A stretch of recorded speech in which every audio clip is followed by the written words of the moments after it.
How's everyone doing out there? You are in the strategy room here with the banker next door on this Sunday, August 16th, 2026. It is so great to be back with everybody here.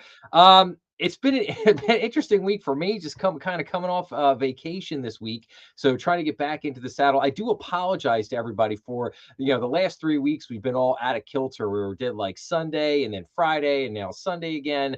So I promise everyone, starting next week, we'll be back to the regular, Saturday night at 8 p.m. So hopefully we could get back into the groove there. It's just been, in a certain respect, it's been kind of a whirlwind summer. Just a lot of things going on for me over the last few months. Just a lot of great, good stuff, all good stuff, but family, a lot of family stuff. A lot of things going on. So, like I said, hopefully just get back to the normal routine, if you will, starting next weekend, going into next Saturday night. But for this afternoon, got a lot of stuff for everybody here today. We're going to talk about some economic indicators. There was a lot of inflation data that came out during the week. I've got a little bit of a tariff update. As the tariff continues to evolve and change, what is happening now? We've got the tariff refunds, but we also have accusations against China for basically things that they're doing to try to evade tariffs. And how could that unfold? Is this, like I said, in the evolution, if you will, of the tariff laws and the kind of the new world of tariffs that we have in the trade economy, if you will. So we're going to go through a lot of that today. We're going to talk a lot about AI today.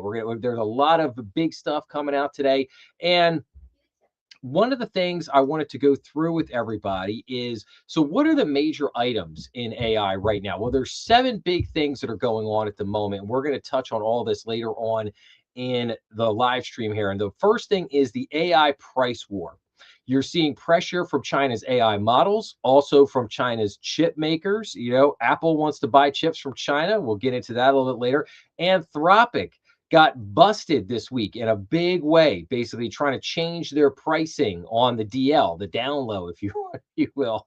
So you got the AI price war. Number 2, you've got AI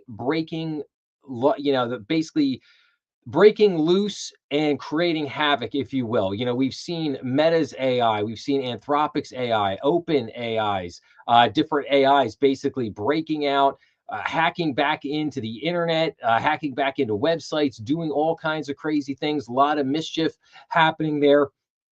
That leads us into number 3, which is government oversight and regulation. Number 4, the data center pushback. Number 5, the AI circular financing ring, i.e., cost of chips, i.e., NVIDIA and OpenAI.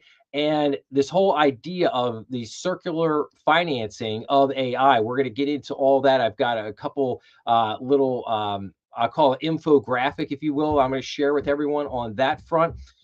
Number 6, AI's IPOs. So OpenAI and Anthropic, they are really trying to get these IPOs done so they can line their pockets before this whole thing blows up. And it's going to be a photo finish trying to get to that finish line of that IPO before this whole thing blows up on them. And then finally, number 7, accounting and employees. And I'm looking at OpenAI and Anthropic, a lot of questions around their accounting.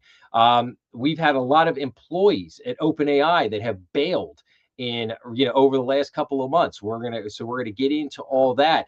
Anthropic, the CEO's wife, yeah, she got involved in some very interesting stuff this week. I don't even know.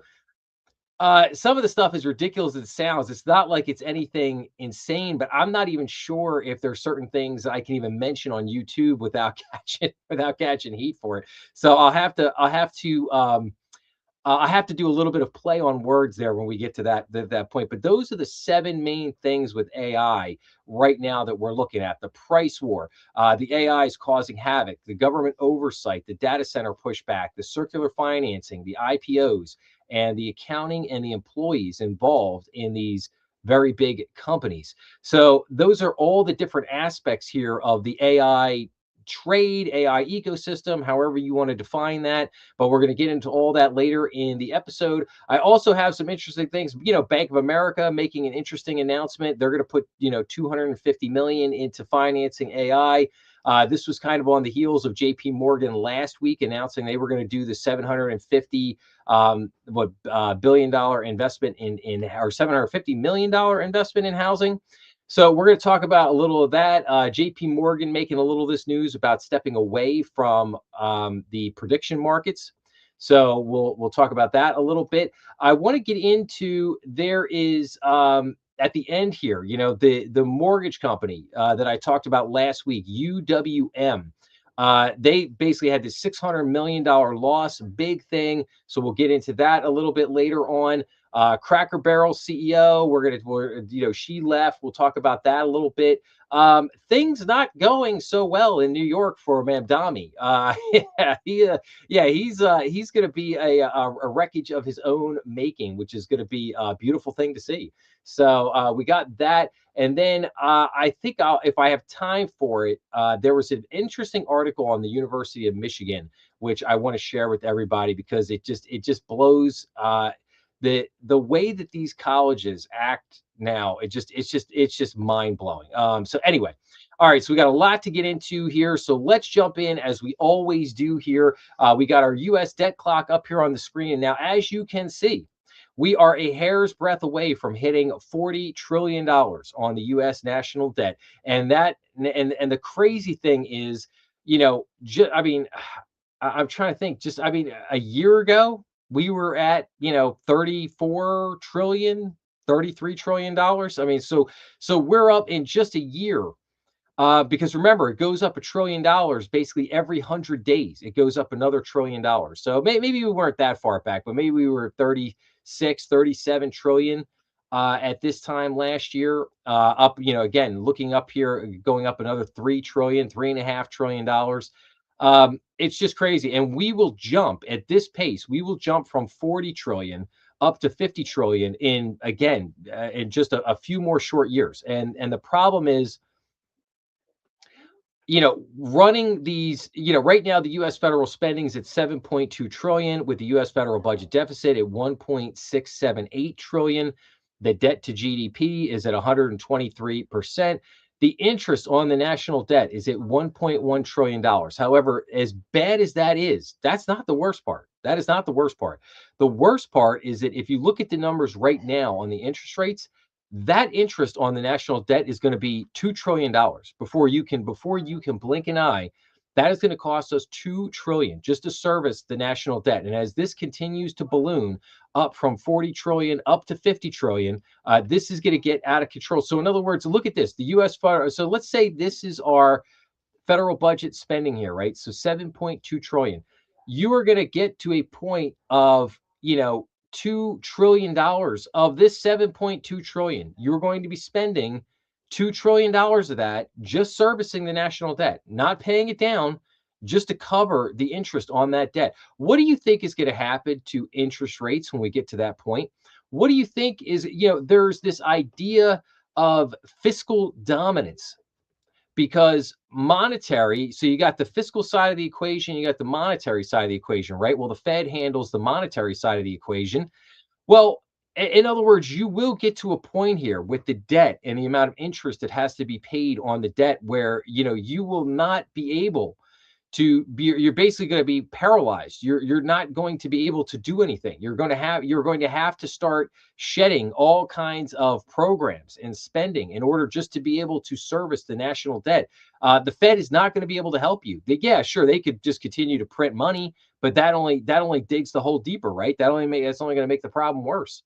So it's just, it's unbelievable where we are right now. The fact that we have just gotten to this point and that nobody, no politician, you hear politicians whine and cry about this on X or Facebook all day long, whatever, but nobody's got a plan. Nobody has a plan. Like, where's the plan? Where is the plan to address this? It's laughable that we're almost 2 years into the Trump presidency and we have no plan at all. And not only do we not have a plan, they've got defense spending right here, $947 billion, right? They want to jack that up. They want to jack that up to 1.5 trillion. That's their idea of fixing the problem. Let's jack up the $1 trillion defense budget. Let's make it 1.5 trillion. It's just It's unreal. Meanwhile, you got people here with credit card debt of $1.3 trillion. That's a debt per how a bit debt per card holder of $8,366. So, and we'll get into a little bit of that affordability conversation later on, because that is, as we are now, as the summer is basically coming to a close, the politics now, as we get into September, will dramatically heat up again as we have the midterm elections coming up in November. So that is going to become a bigger and bigger thing that will start to get hot and heavy here over the next 2 months. And the affordability issue is going to become a very, very big issue in these midterm elections. It just is. All right, let's jump in. Let's take a look at interest rates here for a second. So, interest rates here, not no real change in the last week. Um, Kevin Warsh and the media, as I said last week, was taking a lot of heat for the spike up in interest rates. But what we found out is that yeah, there was a little bit of that, but there was more. The spike up in interest rates had more to do with the almost total collapse of situational awareness, the $45 billion hedge fund, as well as the potential blowing up of the Japanese the carry trade.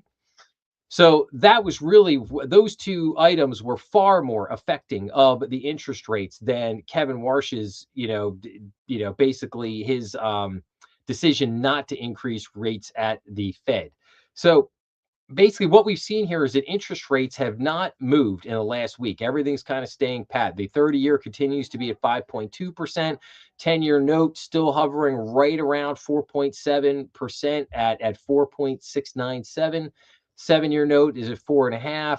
5-year notes at 4.36. The 3-year note is at 4.251, and the 2-year note remains at 4.182%. On the short-term side, the 1-year bill is at 3.9%.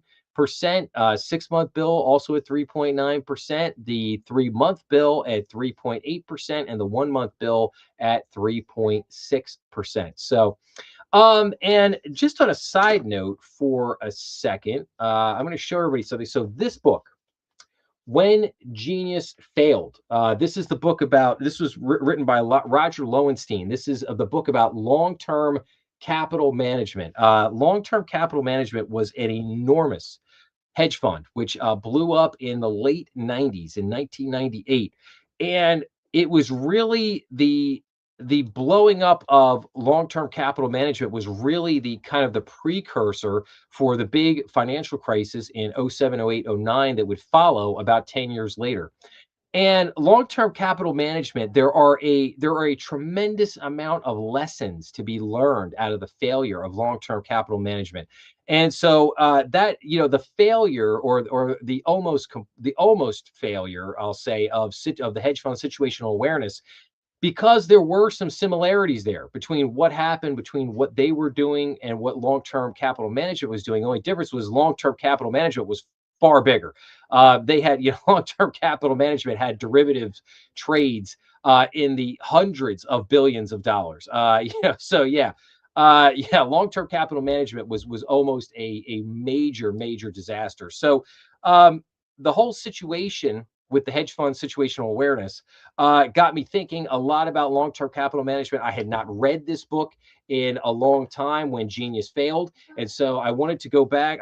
So I'm going back. I'm rereading this, and as soon as I'm done that, I'm going to come back and we're going to have a bigger discussion around long-term capital management, the lessons that should have been learned, should have still been considered today, and how that all relates to the failure of situational awareness.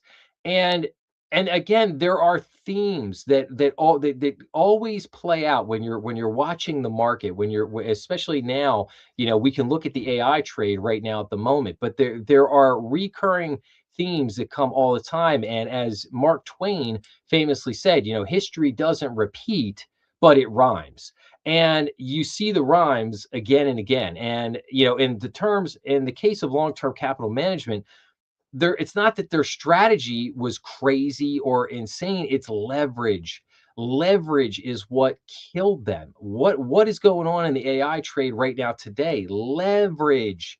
crazy amounts of leverage. When we talk about the circular financing, when we get into all that a little bit later, you're going to see exactly what I'm talking about. So, but anyway, so let's go back to our little overview here real quick. So okay, so the stock market still holding pretty good this week. I mean, nothing really too crazy. Dow Jones 53,732, S&P 500 7785, the Nasdaq at 26,729. So again, down market down just a hair on the week, but nothing really too crazy.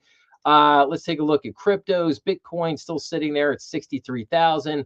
Not really a whole lot of movement there in Bitcoin over the last few months. They're still waiting on a lot of the crypto legislation to come through.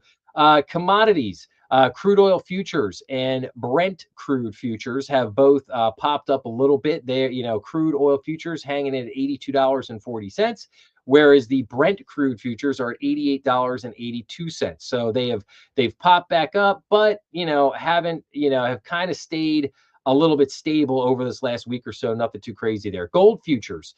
So gold is up to 4,432, still way off, about 1,000 points below the high of about 5,400 that they hit. Silver is sitting at 64.82, again off the silver highs, which were I think as high as 114, but they had been up at about $88, I think, earlier in the year.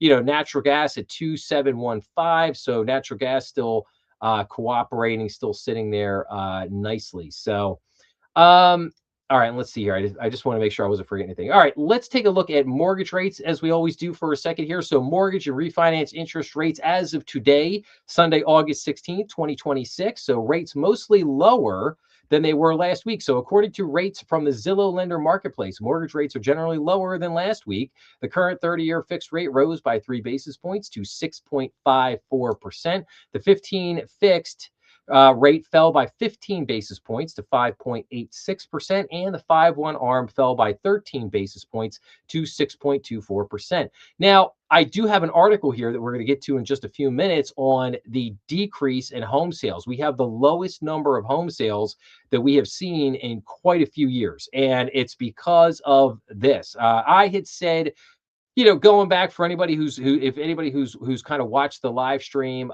throughout the years here, and if anybody who watched at the beginning of the year, I was pinpointing a point of 6% for the 30-year mortgage, maybe a little bit below 6%, maybe even getting to about 5.85%, something in that realm. That to me was like the sweet spot. If we could have kept rates somewhere in the neighborhood, and again, I'm talking about the 30-year mortgage. If we could have kept the 30-year mortgage somewhere in the neighborhood of 5.85 to 6%, we would have had a huge spring selling season this year. I think you could describe the spring selling season this year as okay, but it could have been a big spring selling season if rates had been able to maintain those levels that they were at in January, February timeframe.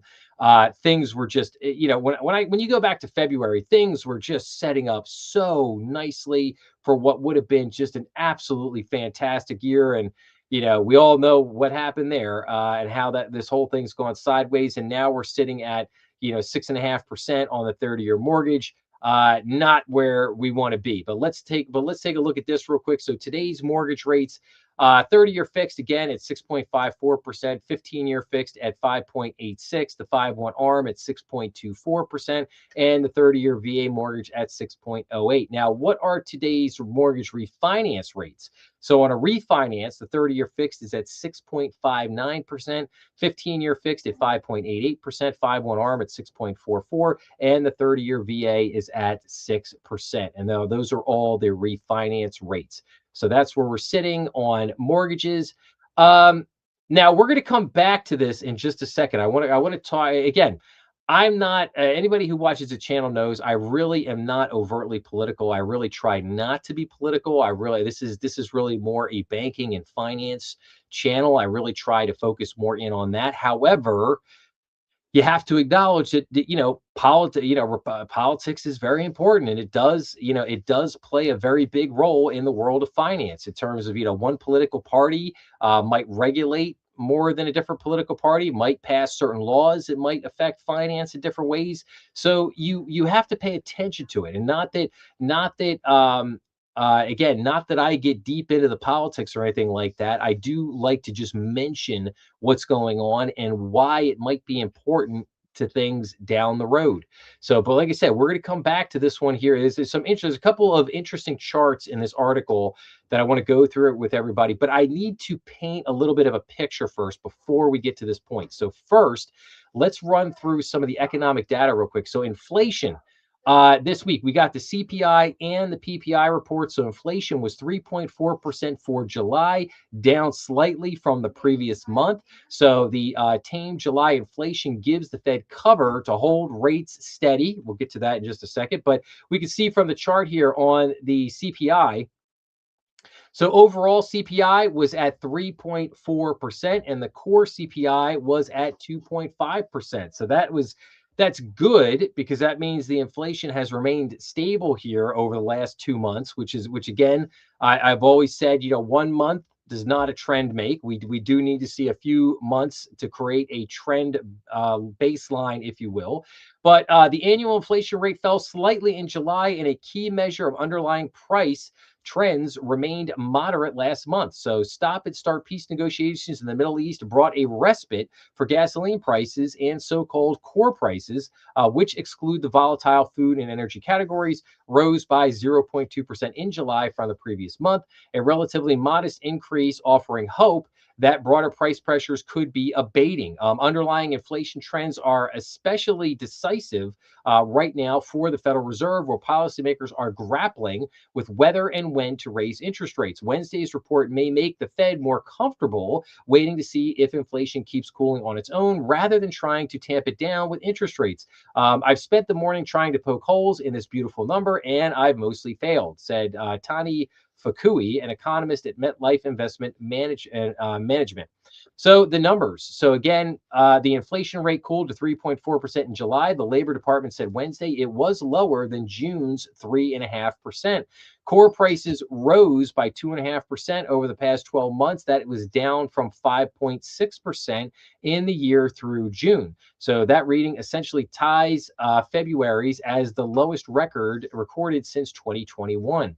So gasoline prices were easing up just a tad, not much, but that's where we're at. So basically, inflation, at least according to the CPI, and remember, the CPI, this is the consumer price index. We haven't gotten to we're going to take a look at the PPI here in just a second. That's the producer's price index. That's the business side of the equation. So on the consumer side, again, inflation remaining tame here. Core inflation going from 3.5% to 3.4% from June to July.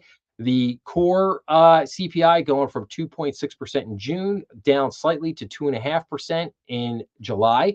So that's good. That's good. That means inflation is remaining steady. It hasn't gotten out of control. That's going to give the Fed a little bit of breathing room, especially from the point of view of, last week's job numbers were not great. We saw, and not only were the last week's job numbers not great, we saw revisions downward for the previous couple months.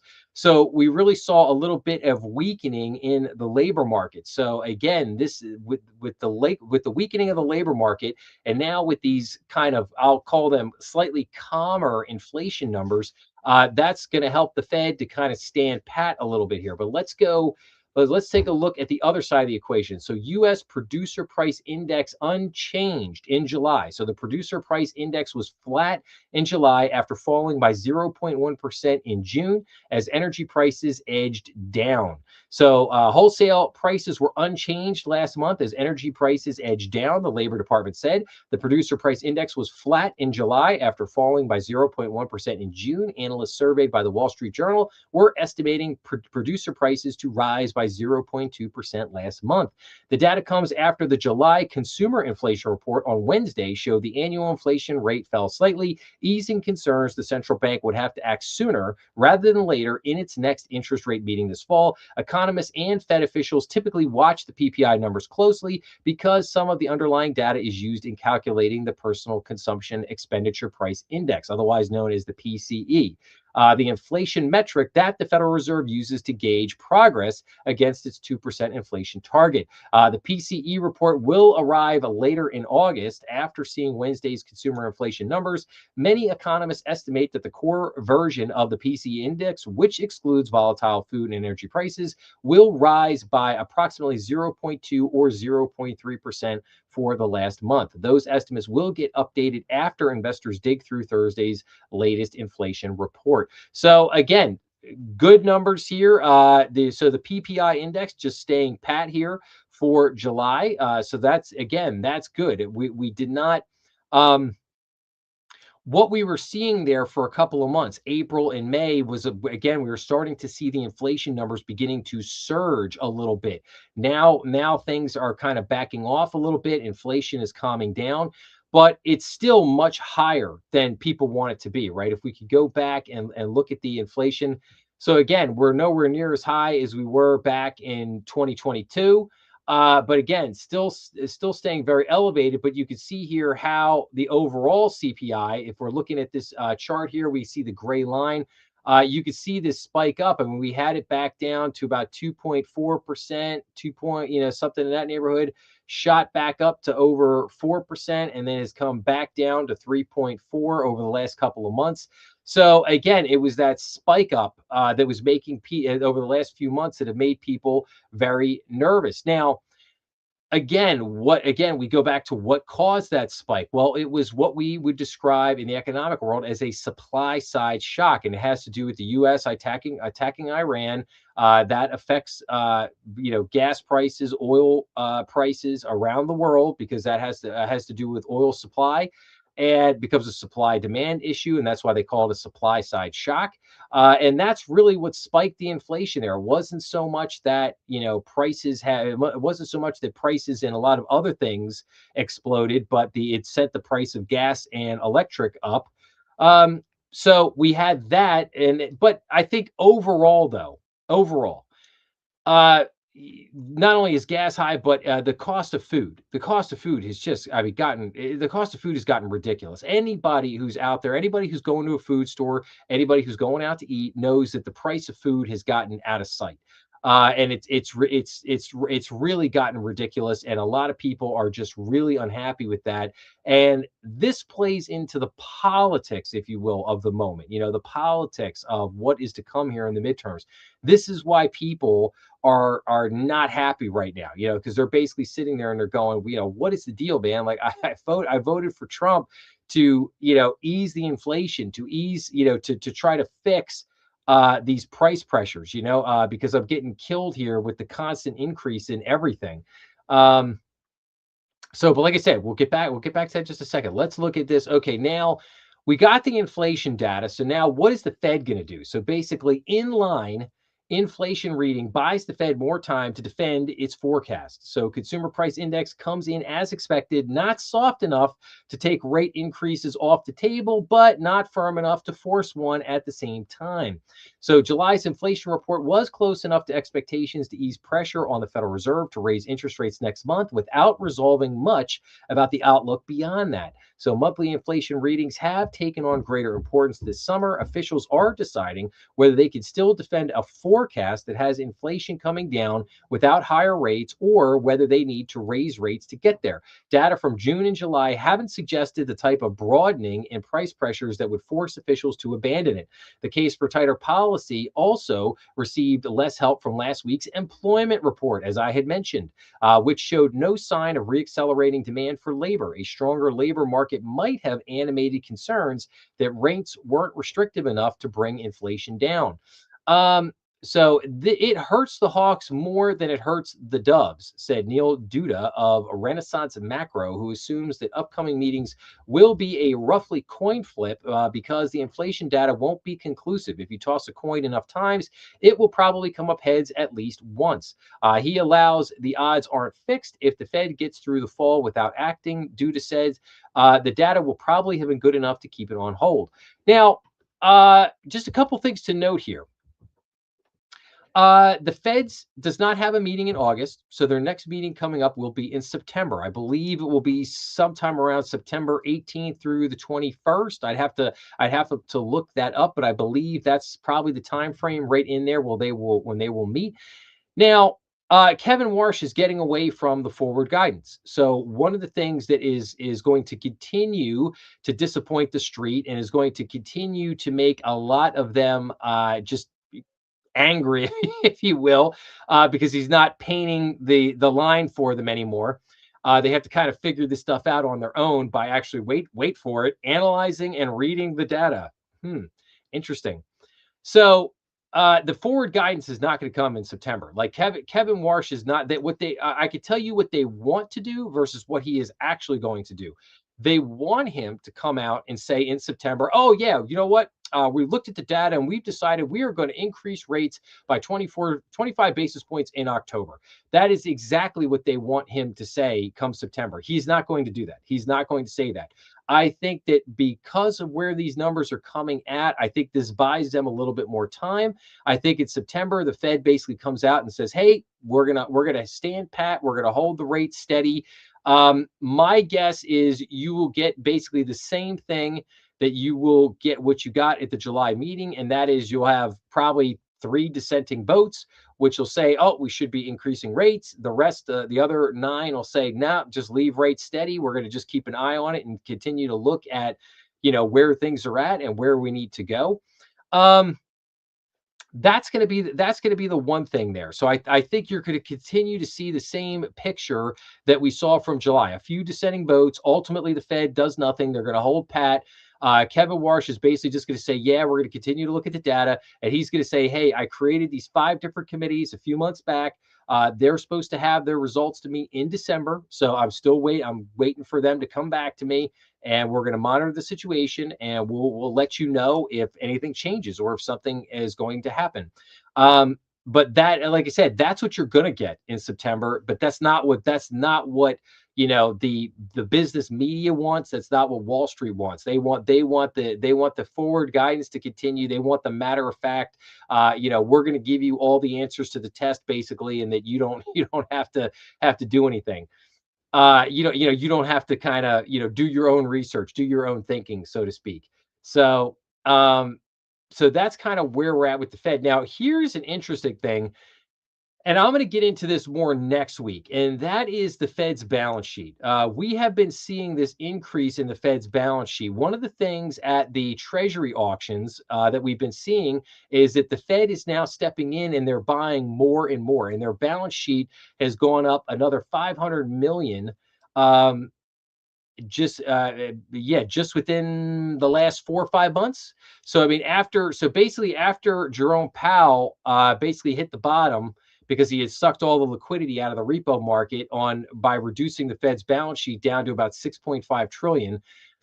We've now seen a reversal, and it's been, like I said, this has been very kind of quiet and under the mark and under the radar, so to speak. There's not a whole lot of coverage of it right now, and that's why and next week, I want to do a little bit more focus on that after I have a chance to go and grab some of the charts and get a little more numbers on it. But yes, we're going to talk a little bit more about the Fed's balance sheet and why it's growing again, and why there's kind of almost like a quiet QE. I'll call it a quiet Q, quantitative easing going on at the moment. So like I said, so next week's live stream, when I come back, we'll get into a little bit more about the Fed's balance sheet and run through that. But for the moment, let's talk about a couple more of these economic indicators that came out this week. So U.S. jobless claims rose again last week. So the number of people who filed for unemployment benefits was 209,000 in the week through August 8th. So the U.S. jobless claims continued to rise last week, moving higher than expected. The number of people who filed for unemployment benefits was 209,000 in the week through August 8th, 9,000 higher than the upwardly revised 200,000 reported a week earlier. The Labor Department said on Thursday. Economists surveyed by the Wall Street Journal were expecting to see the figure rise to 204,000. Continuing claims, which scale with the total size of the unemployment population, totaled 1.78 million in the week through August 1st, falling by 22,000 from the downwardly revised total of 1.8 million a week earlier. The data on continuing claims lag the initial claims data by a week. So we got that. And then we got weak retail sales numbers add to softening economic data. So economists had expected a small increase in retail sales, but July brought surprisingly sour news. So sales at US retailers slid in July, the latest in a string of weaker reports, prompting a rethink about an economy that had looked to be only accelerating this spring. Retail sales dropped by 0.6% last month, the Consumer Department reported Friday, falling short of the 0.1% increase the economists had expected. The numbers landed a week after monthly job reports showed the economy lost 23,000 jobs in July. Earlier this week, moderate inflation figures also undercut concerns that the economy is overheating. July's sales setback extended beyond gasoline stations, where lower prices had been forecast to keep sales totals in check. Sales in the control group categories of everyday products that economists track closely fell by 0.4%, the first such decline this year.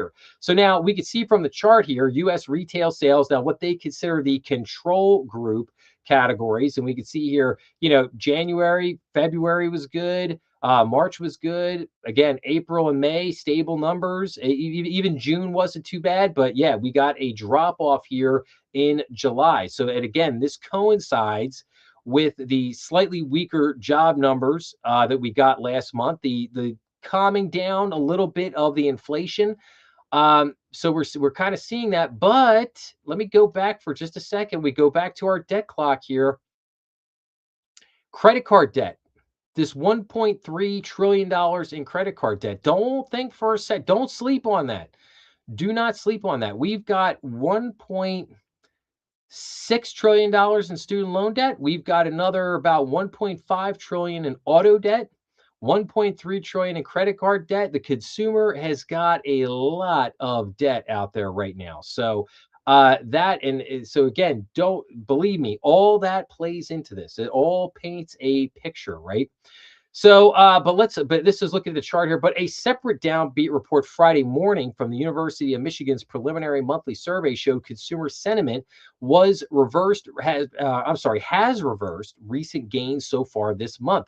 Shoppers reported that persistent price increases and the Iran war have dimmed their view of the economy.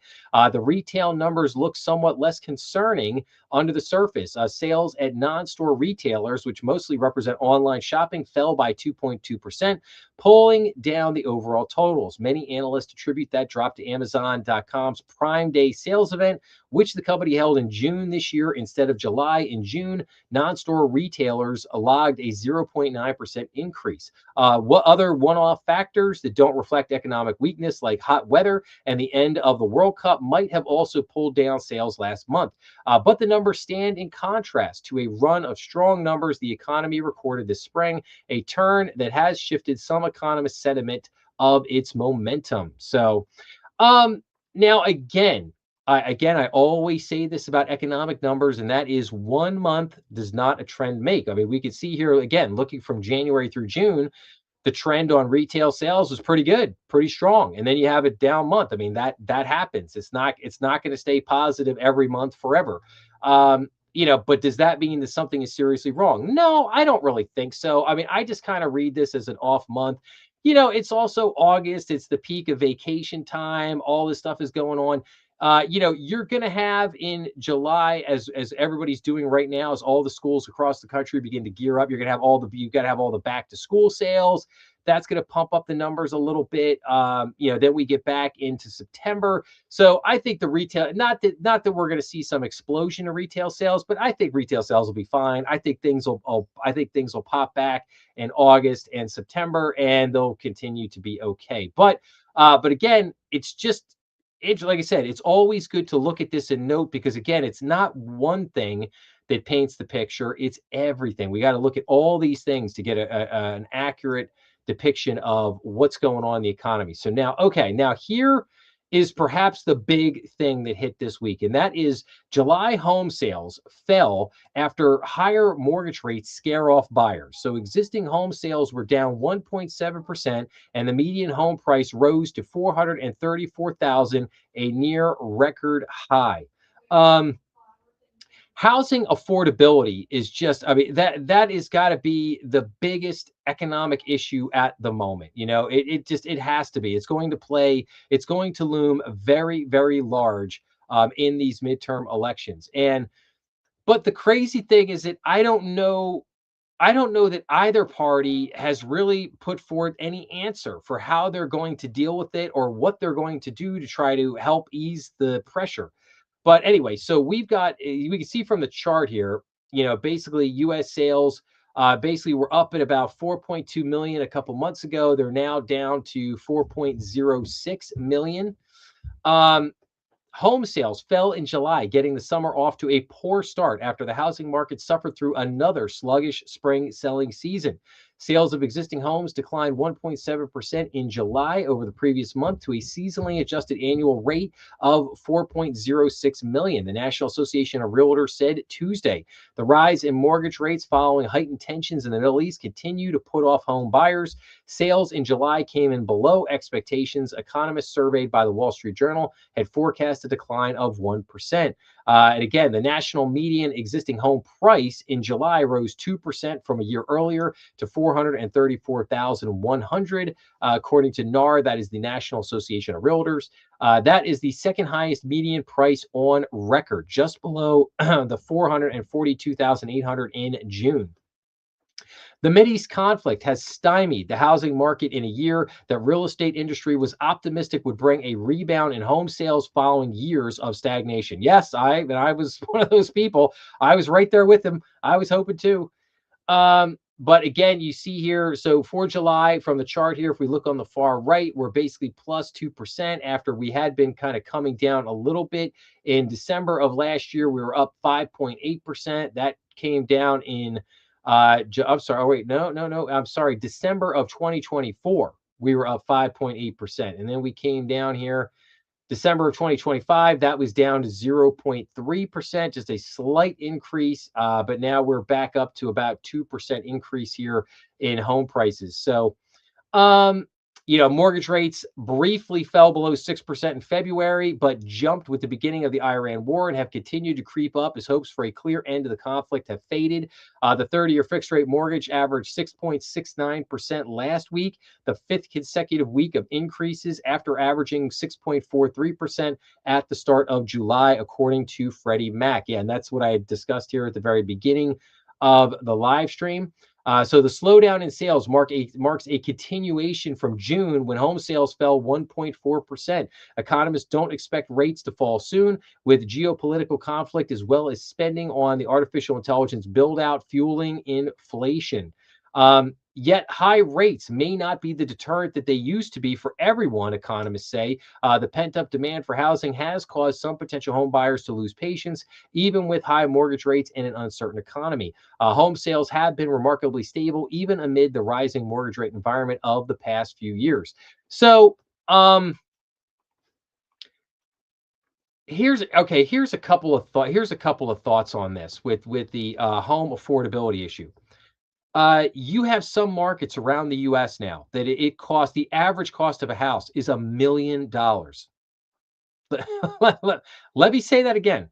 There are markets around the US where the average cost of a house is $1 million. The average cost of a home here, again, according to this article in the US, is $434,000. So again, if you were going to try to save up 20% to put down on a house and then be able to afford the house, that puts affordability in a major crimp.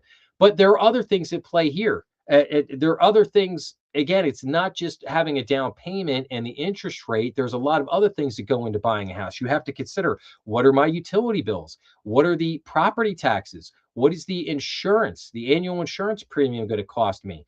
What the ongoing maintenance of the house, as far as you got to mow the lawn, snow removal, things of that nature. You got to take in all those factors into consideration. Maybe you've got an old roof, maybe you got an old HVAC system, maybe you want to remodel some things in the house, maybe you got to put in a new bathroom. I don't know, it could be a new kitchen, could be dozens of things. But I'm just saying that what we have seen in the last few years is not that just the interest rates have gone up, it's that the property taxes have ballooned, the insurance premiums have ballooned, the utility bills have ballooned, and I think in years past, maybe one of those things was going up at a particular moment, but I can't remember a time in my life when all of those things went up and increased at the same time. And therein really lies your issue of home affordability. What can you do to get, in what, how you've got to try to get property taxes down. I mean, there's some states where the property taxes, New Jersey, I'm looking at you, Jersey. New Jersey, the property taxes are out of control. I mean, they're out of control. They're out of sight. Um, there are, the insurance premiums. You got states like Florida where, these insurance companies, they don't even want to supply property insurance anymore. And again, look, there's rationale for that. I'm sure they have their reasons and all this kind of stuff, but I'm just saying that these are the facts of the matter around home affordability. Everything has gone up at the same time. That has put a major crimp on it. You've got places where the cost of a house is astronomically high. You've got places where, things like property insurance are astronomically high, where a homeowner's insurance is really difficult to get. These are all things that are conspiring to make homes of affordability a major problem and a major issue. Um, your average buyer now is almost 40 years old. Like, that's a big, big problem. You can't have people buying houses at 40 and like, oh, okay, now I'm finally going to buy a house and I'm finally going to start a family and this, that, or that. No, no, no.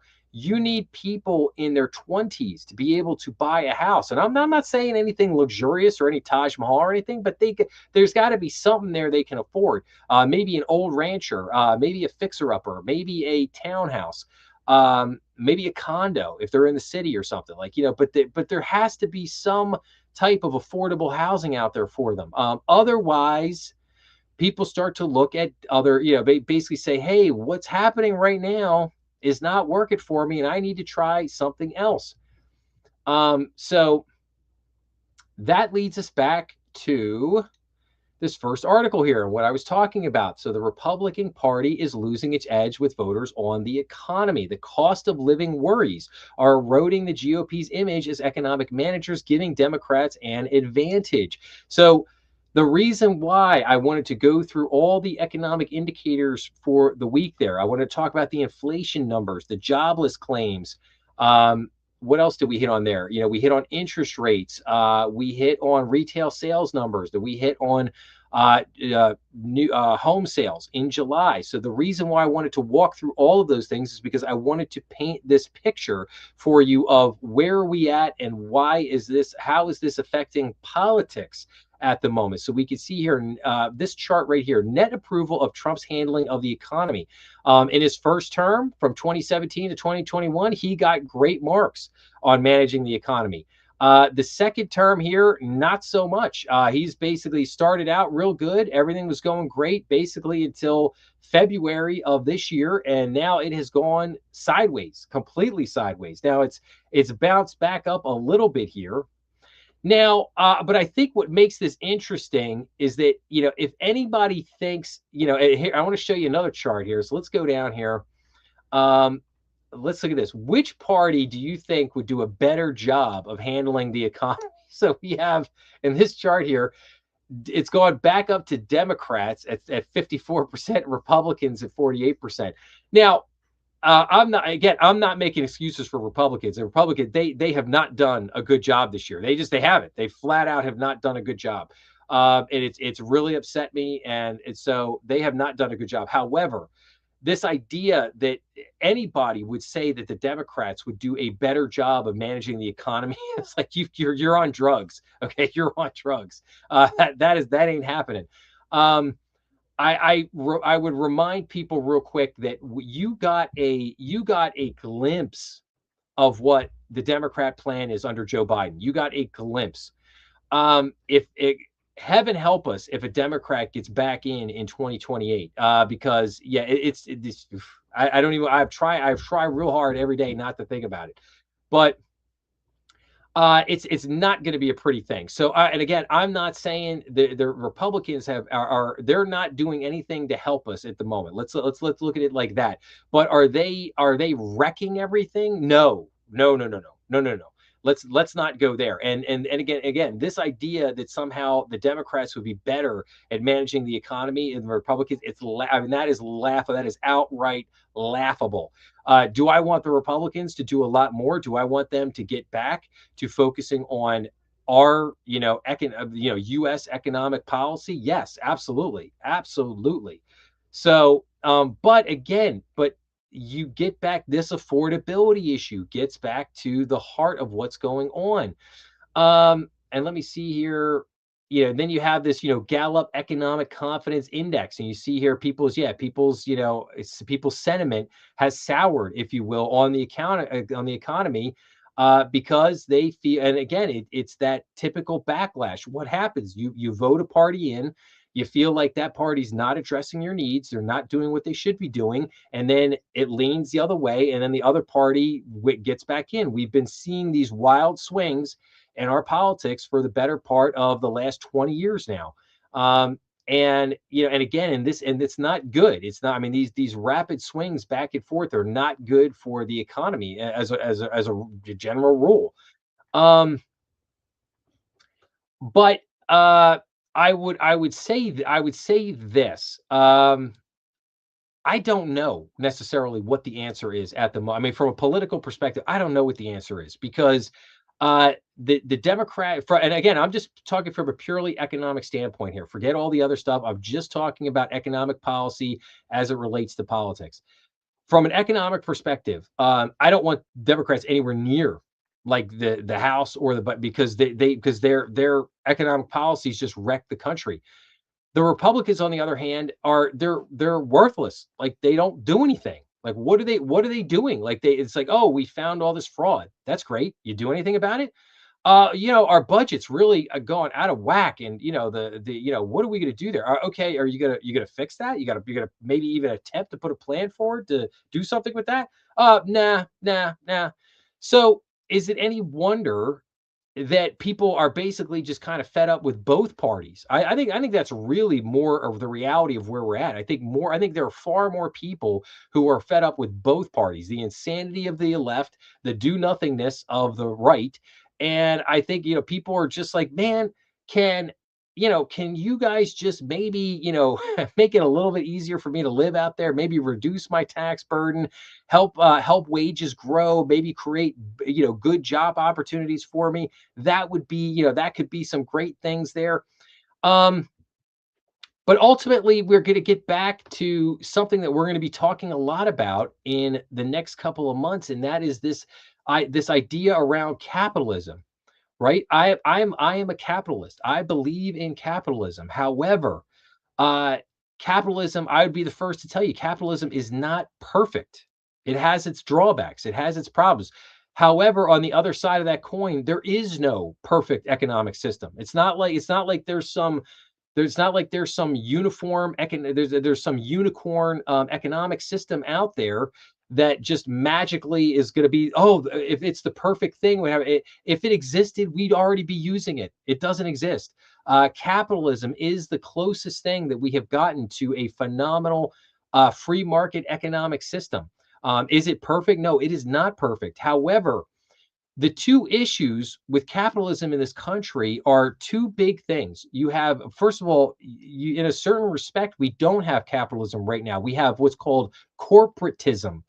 Corporatism is a big problem. You see it, it's the favoritism of the corporations, the big corporations.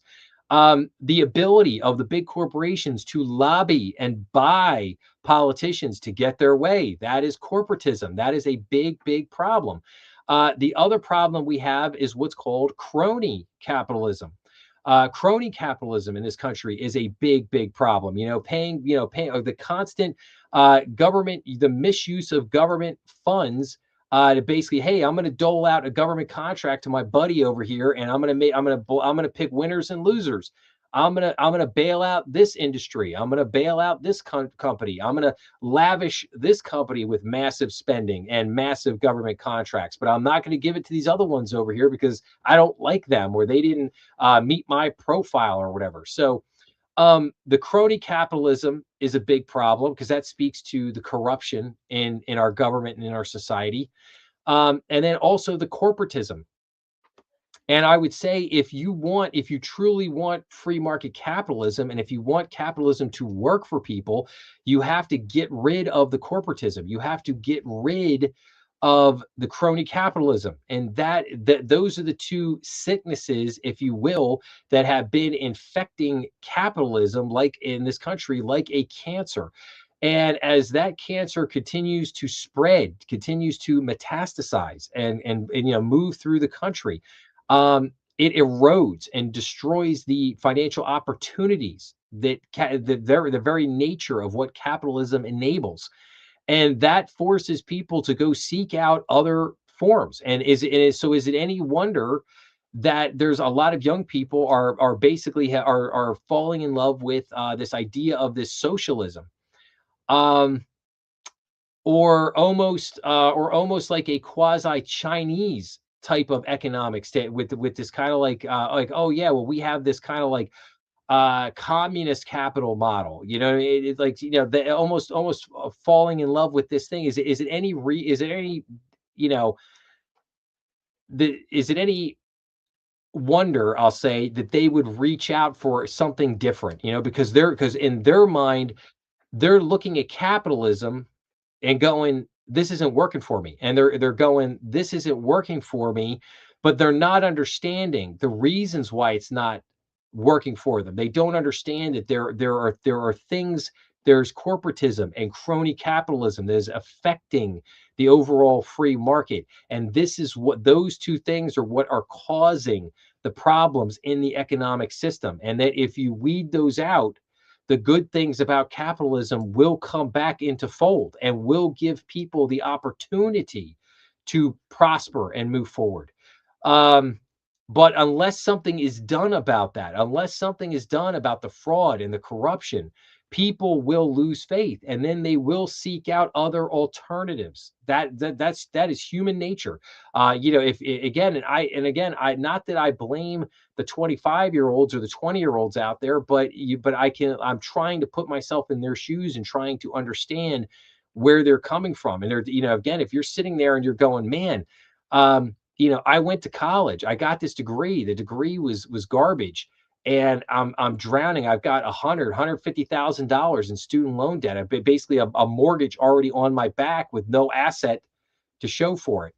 And now it's like, okay, now I'm thinking about going out and buying a house. Oh wait, I can't afford it because the average house is 434,000 with a 6.5% 30-year fixed rate.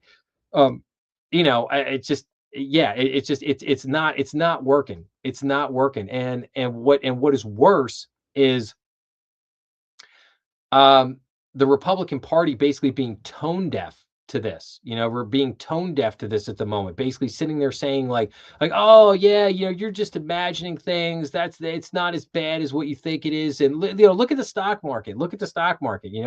Remember remember Pam Bondi when she got up there a few months ago and she was getting drilled about Epstein, and she started screaming about the market's at 50,000. What are you complaining about? Like, I mean, that speaks directly to the out of touch tone deafness that I'm talking about. Like, they have to get away from that, and they have to get away from that real quick.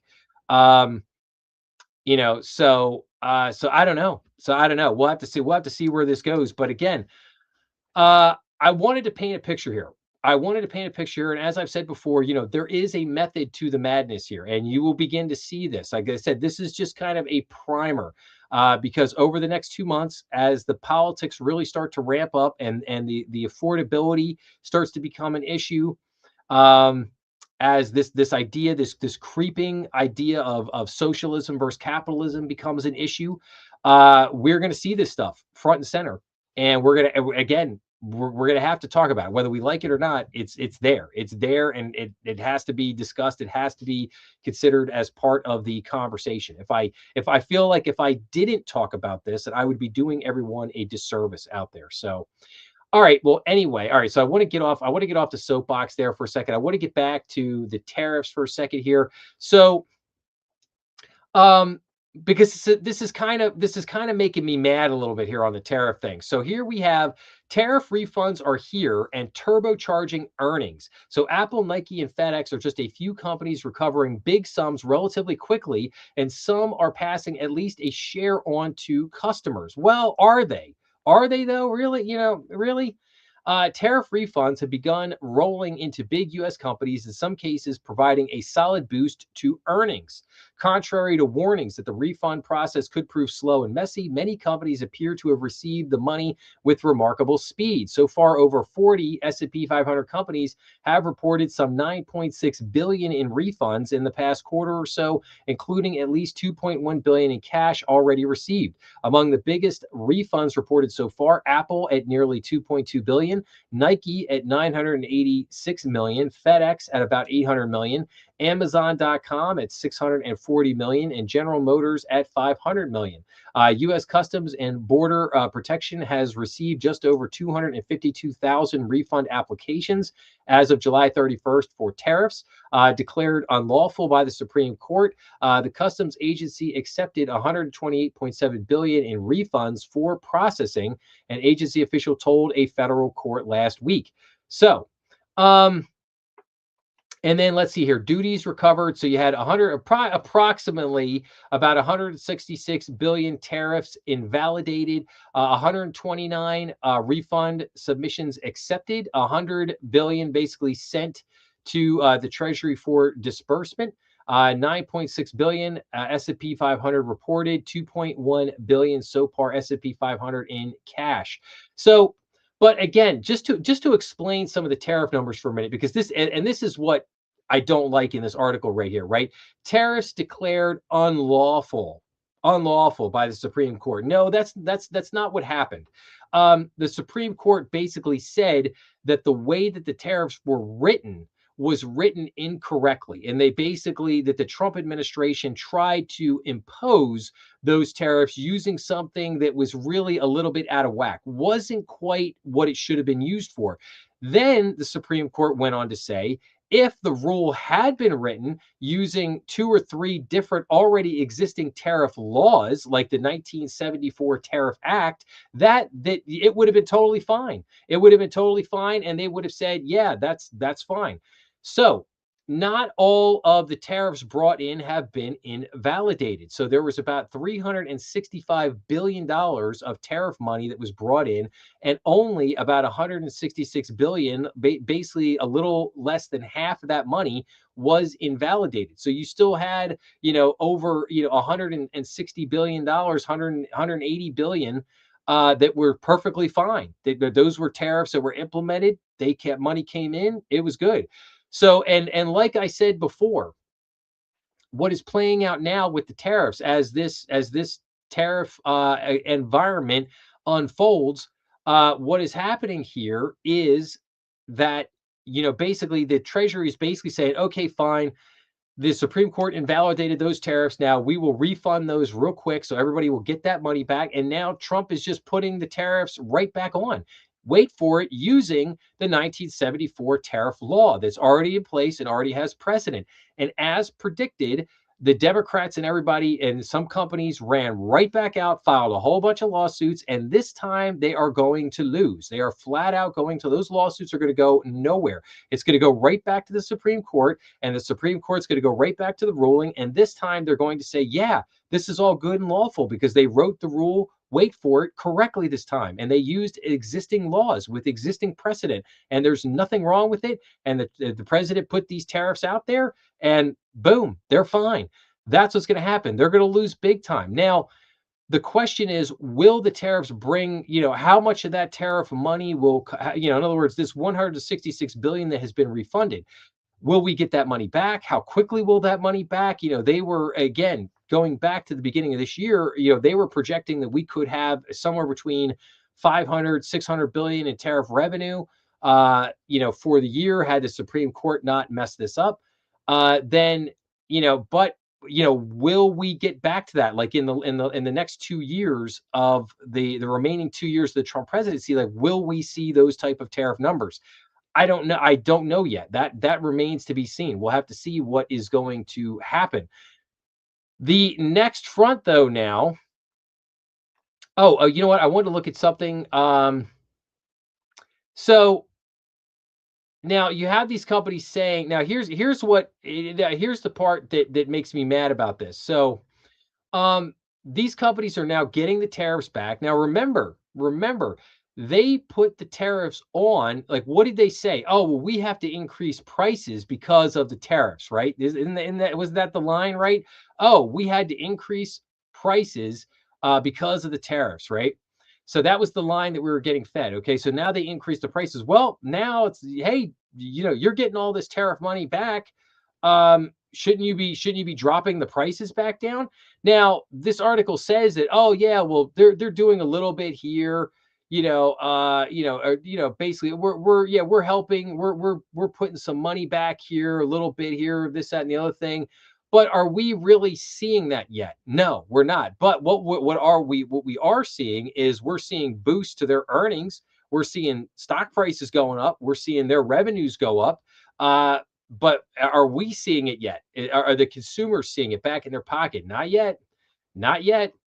So we'll see. I'll say this, to be continued. Let's wait to see what happens here. Now, on this other front here, as these tariffs continue to unfold, now this week we had the White House basically saying that China they're avoiding billions in tariffs by rerouting goods. So report estimated that 19 billion to 26 billion in tariff losses, saying allies including Canada and the EU are enablers. So take a nearly finished shirt in China, ship it to Cambodia, put a few stitches in it, and call it Cambodian. The White House says this is how Chinese exporters are dodging American tariffs meant to protect U.S. manufacturing. As Washington prepares for a visit from Chinese leader Xi Jinping next month, a new report led by the White House trade advisor Peter Navarro said more than 40 other countries that face lower tariffs enable the evasion. They include China's Asian neighbors, including Vietnam and Malaysia, but also major trading partners such as Canada, Mexico, and the European Union. The report said illegal transshipment hurt American manufacturers and cost the U.S. an estimated 19 billion to 26 billion in annual tariff revenue. To stop this practice, the report suggested measures including artificial intelligence tools at the border to scan cargo and documents, and tightening standards that define a country's product of origin. President Trump and Xi pledged to stabilize relations during a May summit in Beijing, but the two countries have continued exchanging tit for tat trade measures. On Thursday, Trump announced tariffs on drones designed to counter China's dominance in the commercial drone market. U.S. officials have been concerned about illegal transshipment since the first Trump administration, which sought to reduce Chinese imports by imposing high tariffs on some Chinese goods. Then last year, Trump levied fresh tariffs on products from China and most of its other trading partners. The effective tariff rate on Chinese goods was about 23% in June. According to the Penn Wharton budget model, more than triple that of other major trading partners. The goal was to level the playing field against China's state supported companies and revitalize American manufacturing. The White House report didn't include new evidence on the scale of transshipment into the U.S. economy, instead citing estimates from third parties, which ranged from 40 billion to 303 billion. So again, this will be interesting to see how this next phase of the tariffs unfold here. But we shall see now that these tariffs now that the refunds are really gained momentum here. Like I said, we've had about 100 billion of the 166 billion has gone out the door. So my guess would be in the next month or two, the rest of that money will get put back out there, and then we will see the new tariff money rolling in. We'll see if the White House can really do a lot to try to deal with this, transshipping, if you will, transshipment of goods to other countries to kind of skirt the tariffs. We'll see if they can kind of come up with anything to enable that. I do like this idea of using AI tools to try to track this a little bit. I mean, if you can finally use AI for something good, that sounds like that would be a good use for it. So, but we'll see. So I'll keep an eye on the tariff stuff, and I will let everybody know. Now, all right. Behind the high credit card delinquencies, stale charge-off loans. So I'll tell you what, we're going to take a break from the articles for a second. We'll come back to this. I have the whole AI conversation to get into here. I want to switch gears here for a minute because I want to do what I usually do at this time in the program. That is, I want to give everybody the economic indicators coming up for this week. I want to talk about the 5 episodes that I put out this week. And unfortunately, I don't have bank news for it. I did not have a chance to get the bank news together for everybody, so I don't have that this week. But fear not, bank news will be back be back next week. But anyway, let's get into the economic indicators for this week. As everybody can see up on the screen there, on Monday, August 17th, we have the New York Empire State Manufacturing Index, and then we got the Treasury International Capital Net Long-Term Transactions for June. On Tuesday, August 18th, we get building permits for July, export-import price index for July, housing starts for July, industrial production for July, pending home sales for July, API weekly crude oil stock. Wednesday, August 19th, we get the 20-year bond auction, the Federal Open Markets Committee meeting minutes at 2 p.m. On Thursday, August 20th, we get initial jobless claims, continuing jobless claims, the Philadelphia Fed Manufacturing Index, Philadelphia Fed unemployment for August, U.S. leading index for July. And then finally, on Friday, August 21st, we get the manufacturing PMI for August, the services PMI for August, and the U.S. Baker Hughes oil rig count. So a lot of economic data coming out this week. We will keep an eye on all that. And as usual, next week, I'll get back to everybody with more info on that. So, okay. Now, as far as, hang on one second. All right. Let me get into my episodes that I put out this week. So, sorry about that. All right, so on Monday, I did a review of the Federal Reserve Senior Loan Officer Opinion Survey for July of 2026. Now, this survey is also known as the SLOOS. So the SLOOS is a quarterly survey of senior bank loan officers that the Federal Reserve puts out.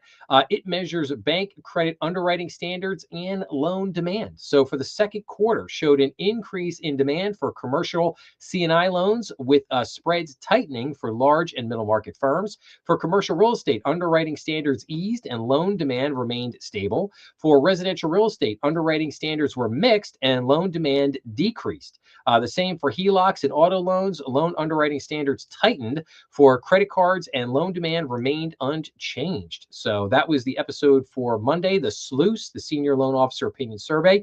On Tuesday, I did what I thought was a very interesting episode. It's called What Are Tokenized Deposit Networks? So 4 companies are currently racing to develop tokenized deposit networks. The companies include the Clearinghouse Payments Company, the Carry Network, and that's Carry with a C, C-A-R-I, the Carry Network, the Hazel Network, the DTX Consortium. So the Clearinghouse and Carry Network are being developed by the big banks. The Hazel Network is trying to create more of a niche by allowing customer deposits to convert into digital tokens and then issue, transfer, and redeem them as stablecoin. Now, the DTX Consortium is being developed with a focus on community banks. So banks stand to benefit in different ways from each of these networks. Banks should not worry that they must act around tokenized deposits tomorrow, but they should start thinking about them. Wells Fargo is ready to roll out tokenized deposits this fall. They see tokenized deposits as a blockchain-based representation of commercial bank money that will enable customers to move, program, and settle funds 24/7, 365, all within banking guidelines and regulations. So again, I thought this was a very interesting article, tokenized deposit networks. Then we get into, on Wednesday, I did another bank news episode talking about, deposit challenges, bad banking as a service vendors, unfamiliar businesses that got a bank in trouble, and C-suite changes at several banks. So if you want to check out the latest bank news episode, that was from Wednesday. On Thursday, I did a review of Bank Director's 2026 Governance Best Practices Survey. So, this survey includes responses from bank CEOs and board directors. The focus of the survey is around bank board governance. The key findings in this year's report include AI in the boardroom, strategic planning, board assessments, virtual attendance, policy review, and debanking scrutiny. Additional insights include artificial intelligence adoption in the boardroom remains low. 39% of boards conduct an annual assessment. Many see room for improvement in the strategic planning process. 87% of boards allow directors to attend virtually. More than half of boards have adjusted policies, reporting, or oversight in several key areas since January of 2025. And just 20% have examined whether their institution could be subject to scrutiny from examiners for debanking activity. So again, great. Bank Director does a lot of really good surveys throughout the year. This was their governance best practices survey. So again, hope people will go and check that out. And then finally, on Friday, I had major SBA opportunity as agency doubles amount that can be borrowed. So the SBA has doubled the combined limit on 7A and 504 loans from 5 million to 10 million. This is the largest financing ceiling in the history of the agency. This is a tremendous opportunity, particularly for companies that are in manufacturing, construction, logistics, distribution, and food production. In addition, time is running out for fee waivers the SBA enacted for 2026. The SBA is waiving upfront and annual fees of 504 manufacturing loans. The agency also waived upfront guarantee fees on 7A manufacturing loans up to $950,000. These waivers will end on September 30th unless the SBA extends them into 2027. So again, yeah, great opportunity there. Just kind of doing an SBA update, if you will, on Friday. So those were the 5 episodes for this week. So if you get a chance, make sure to go and check them out. So, all right, so we got that. We got our economic indicators, and now we can basically get back to our articles here. So let's jump back into credit card delinquency. Okay. Share of loans transitioning into serious delinquency stabilizes even though overall pile grows, says the New York Federal Reserve. So we can see here from this chart dueling measures of credit card delinquency. So shares of loan 90 plus days past due has really spiked up here over the last couple of years, has come down just a little bit, but well over 12%. And then the share of loans that are newly 90% plus past due is up over probably about 7%. And that has, kind of stabilized a little bit over the last few months, but still very elevated. So when Americans fail to pay their credit card bills, the delinquencies are staying on their records longer than they used to. A key reason that measures of distress have risen to the highest level since the aftermath of the 2008 financial crisis. The Federal Reserve Bank of New York's gauge of credit card loans that are 90 days or more past due has been rising steadily since about 2023, prompting concern about how people are faring in today's economy. Many of those delinquencies fall into the bucket of severely derogatory loans, meaning lenders have generally deemed them uncollectible. They remain on credit reports far longer than they used to. So between 2004 and 2012, about 40% of borrowers charged off debts were still being reported 1 year later. By 2024, this figure has doubled, the New York Fed researchers said in a blog post published on Tuesday. When the researchers used a different calculation that removed severely derogatory balances, they found that the pace of delinquencies stabilized after 2024. A measure of loans that are newly 90 days past due suggests that credit card stress remains at elevated levels, but hasn't gotten meaningfully worse in the past few years. Still, delinquency rates are especially elevated for those living in low-income areas and for younger borrowers, the researchers said. Lenders tend to measure delinquencies differently than the New York Fed. The Wall Street Journal previously reported they typically exclude delinquencies from their calculations once they are deemed uncollectible, somewhere between 100 120 and 180 days past due. At that point, the loan is no longer on the lender's books, but the borrower is still on the hook for the debt and the lender may still pursue it. As a result, the New York Fed continues to include it in its delinquency calculations. So, yes, I had talked about this about a week or so ago when I covered the other article that they're referring to here. And basically, this is how banks effectively do what you could call window dressing. This is a way to basically make so basically the delinquency becomes a charge off. They charge the loan off, but they still will file judgment against that individual and try to collect the money. So once the loan is charged off, that they can then put that off of the calculation of the delinquency rate, basically saying, "Oh, okay," almost as if that doesn't exist, yet it absolutely still exists. That it was a loss for the bank, and the bank is still trying to collect on it. Now, whether how much or whether the bank can collect it on that at all depends on a lot of factors. The state, the individual, legal process, cost of attorneys, all this kind of stuff plays into how much the bank will ultimately be able to redeem on that. But the point there is that the delinquency it's worse. It is definitely worse than what the banks are showing out there right now. And that's the key point here. And again, I love to keep going back to my chart here. But when you see that there's $1.3 trillion in credit card debt and that the average cardholder has $8,366 on their credit card bill, that tells you there's a lot of credit card debt out there, and that the numbers we're just not jiving, because you're sitting there going, wait a minute, what I had talked about the last week or so was that you see these articles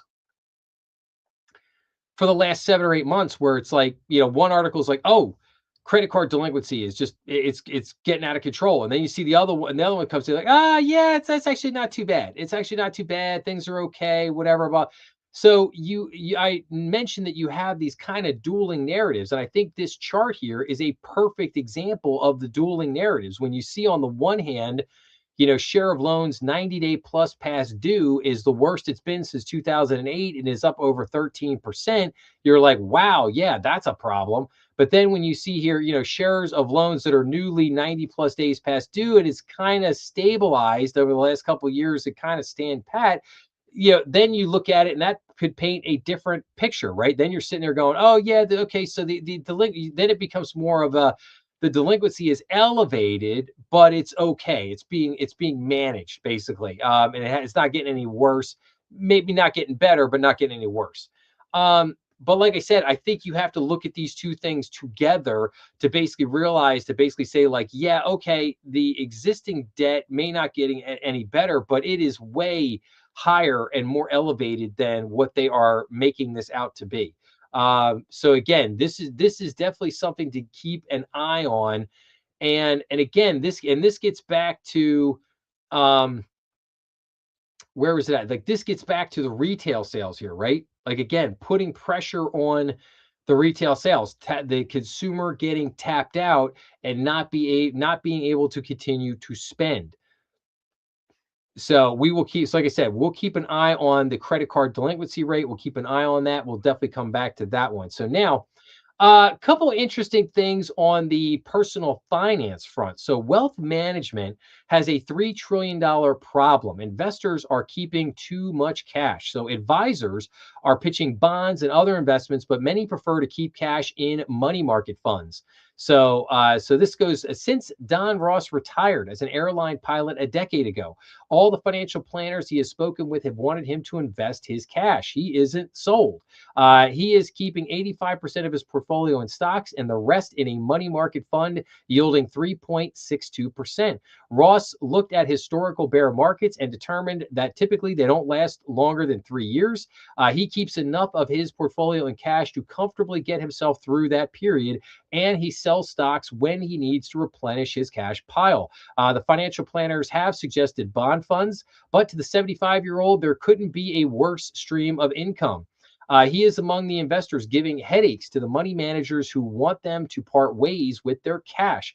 Individual investors are sitting on a mountain of it. There is over 3 trillion in retail money market funds hovering around a record high, according to the investment company Institute. And that doesn't include the trillions of institutional dollars sitting in money market funds. Assets flooded into these funds in 2022 when the Federal Reserve ended its policy of near zero interest rates. Money market yields rose to about 5%. Rates have since fallen, but money market funds, which now yield 3.49% on average, according to Crane data, have retained their appeal. Yes. So what has happened here? Let me try to explain this to everybody. And again, this goes back to the book, The Lord of Easy Money, Lords of Easy Money series. So after the financial crisis, the Federal Reserve, they go to what's called ZIRP, zero interest rate policy. They institute ZIRP for a long time. It's not until 2019 that the Federal Reserve basically says, okay, after a decade, that the Federal Reserve says, okay, we're going to increase interest rates for the first time. Nothing major, just a little quarter point, half a point. But then obviously the pandemic hits and boom, we're right back down to 0% interest rates for, another 3 years. And so for the better part of, 13 years, 14 years, we had 0% interest rates. So what does that do? When you have 0% interest rates, what does that do? Well, there is this thing in the economy called the risk-free rate. In other words, if I could go into a bank and I could get a CD, and that CD is going to pay me 5%, that is my risk-free rate. If I could go buy a treasury and that treasury is going to pay me 4%, there's your risk-free rate. In other words, I could basically guarantee almost 100% that I'm going to get a 4 to 5% return on my money simply by putting it into a treasury or a CD. There in the market, that becomes your risk-free rate. Now, if I come to you with other investments, I'm like, hey, do you want to get into this real estate investment?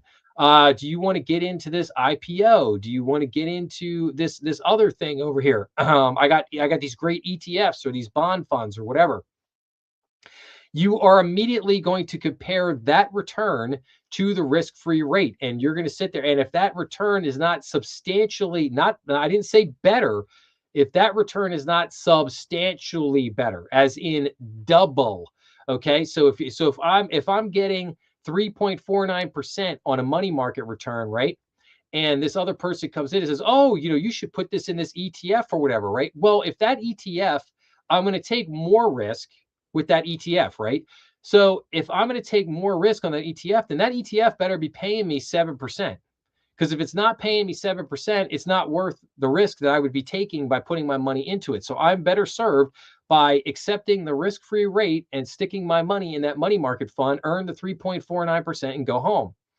So this reintroduction, if you will, in the market of an actual risk-free rate, like this said, the money market funds rose above 5% and 5% for the first time in a long time, a very long time. And for younger people, for people who were under the age of 35, they got a taste of this for the very first time in their lives. And they were like, whoa, this is really good. You mean I just put my money in this money market and makes 5%? Like, that's awesome. And they got a taste of this, and wait for it, they really liked it, because that's how a normal market is supposed to function. This is why when you think of private equity and hedge fund as alternative investments, alternative assets, the reason why those people are supposed to get paid really big bucks is because they can find creative ways of making you a lot of money for, wait for it, by taking a lot more risk. It's not, hedge funds and private equity were never meant to be risk-free investments. They were meant to have a lot of risk, but they were also meant to deliver a lot of return if those smart people did what they said they could do, right? So that's the way a normal system is supposed to work. But if you don't want to take that much risk, like our main hero here, Don Ross, our retired airline pilot here in this situation, Don is doing exactly the right thing. I would be telling, again, I'm not, again, I have to preface this. I'm not a financial advisor. I'm not giving financial advice here per se. I'm not selling anything, but I'm just saying if it was me and if Don was coming to me saying, asking advice, being a 75-year-old guy, I would tell him the same thing. I would say, yes, 85% in stocks, 15% in your money market. You're making 3.62% on that money market. Leave that money there. Leave it there for a rainy day. It's making a decent thing. Offset that against the return you're making on that 85% stock portfolio, he's doing just fine. Don is doing the right thing. He is doing just fine. Um, and this is what I mean. Like there's got to be, we're getting back to a normal market where if all the smart money, I'll say smart money, and when I say smart money, I'm looking at Wall Street. If you guys want to pry this $3 trillion in cash, guess what? You're going to have to go back to doing what you did for decades. You're going to have to offer people enticing, not good, not okay. You're going to have to offer them enticing investment opportunities. You're going to have to give them ways to make money that would be double. Or, like you said, if I can earn 3.5% in money market, you're going to have to show me something that says that you're going to deliver 7% or 10% or 12%. Something that's really going to, because remember something, you put your money in those other things, you are taking more risk. It's a risk return paradigm. If you put your money over there, you're taking more risk. You need to get paid on that risk that you are taking. So again, just very interesting here. I just, like I said, saw this and I wanted to point this out because I thought it was a great moment, a great opportunity for me to be able to get back in to talk about the idea of a risk-free rate being reintroduced into the economy and what that means. So the side effect of this, if you will, is that you now have this $3 trillion in cash sitting in these money market funds. And they're basically going, oh man, we really need to get this money off the sidelines because they want that $3 trillion. They want that in the market. Because if that money's in the market, that's making who money? Oh, that's making them money. But in order to do that, they can still do that. They can hey, you guys can entice me, but you're gonna have to entice me with something good. The days of mindlessly, the days of the 0% interest rate with no risk-free rate in the economy, and basically anything that you put in front of me is good because anything is better than zero. Those days are gone.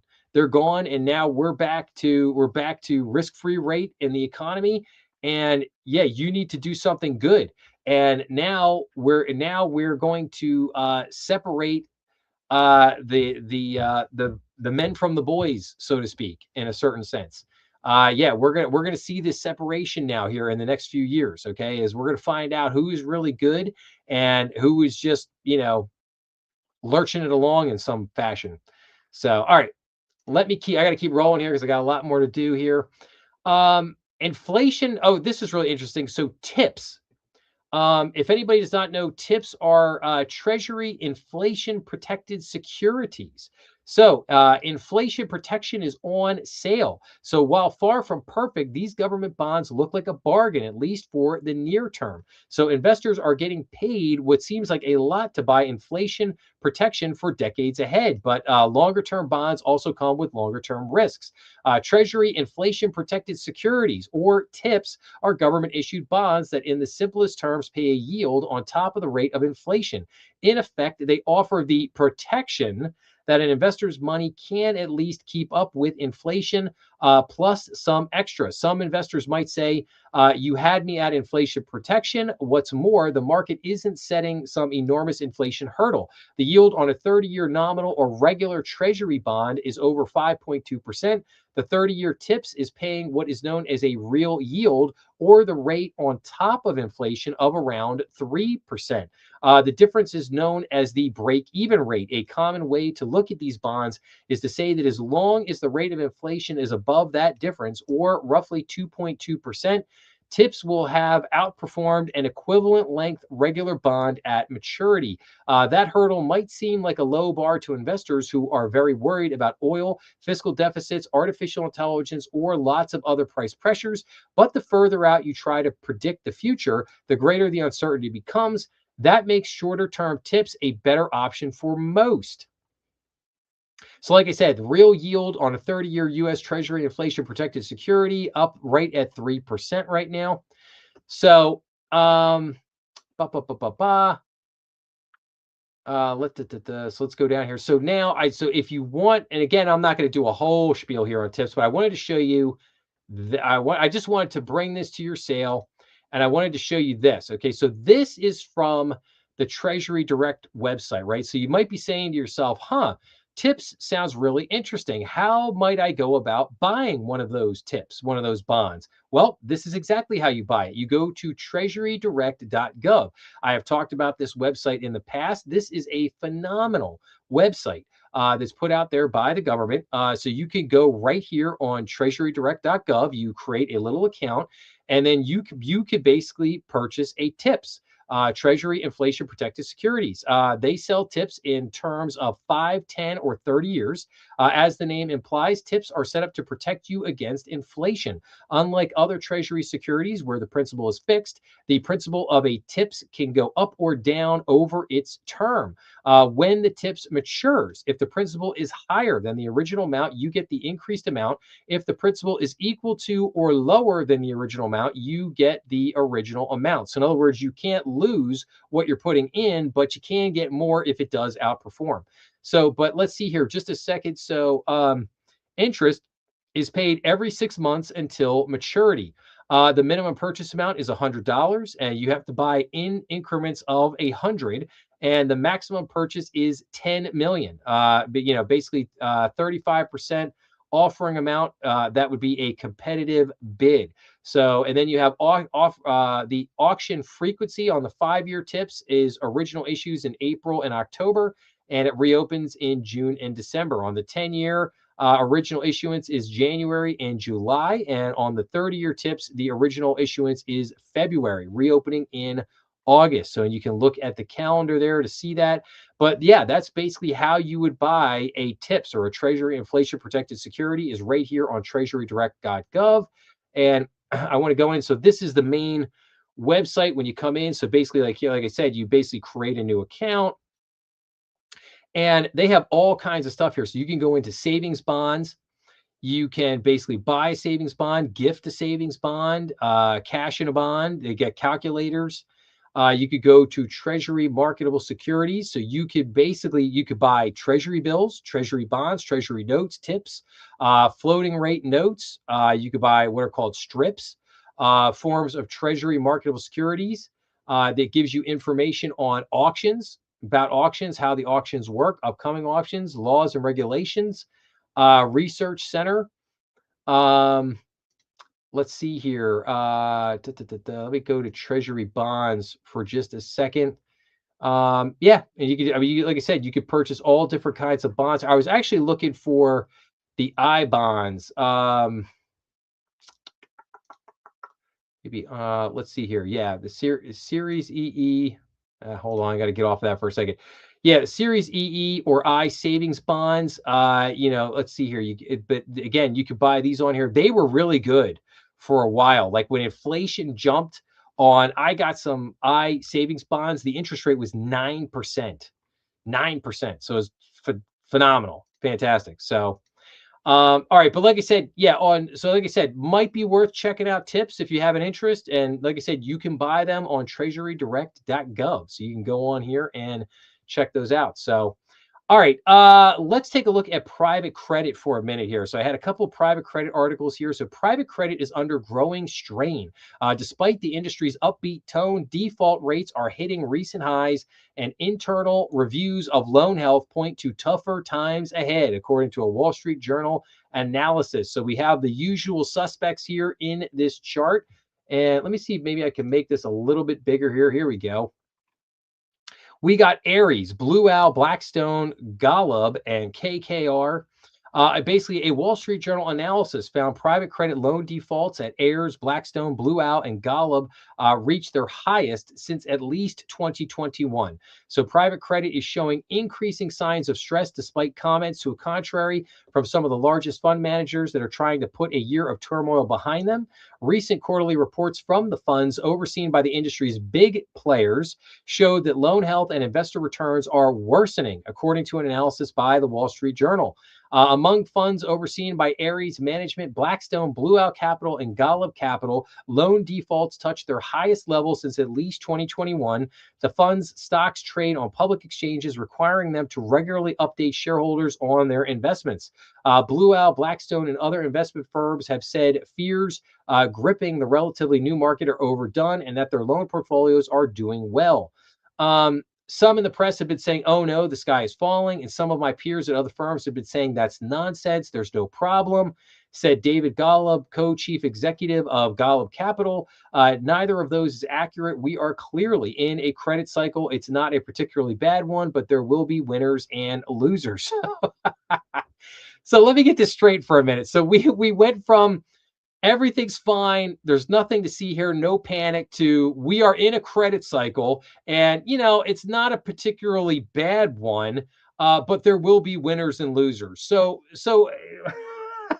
all right, let's rewind the tape there a minute.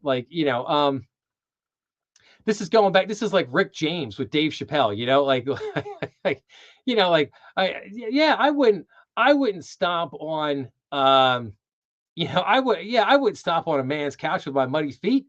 I never did that. It's like rewind. Like, yeah, I remember going in there and stomping on his couch with my muddy feet. Cocaine's a hell of a drug. Oh gosh, you gotta love it. You gotta love it.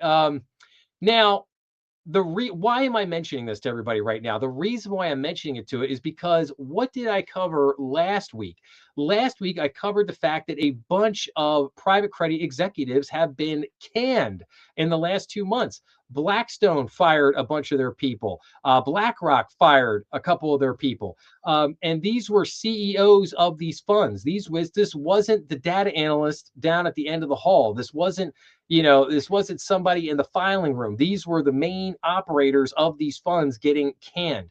That tells you all you need to know. That tells you that the performance of these funds is in trouble, big trouble. And I think there is a lot brewing. It's been, the private credit thing has been very quiet the last couple of months, and I feel like that there is a simmering boil underneath the surface that's getting ready to pop, and that's why again we have to keep an eye on some of these things.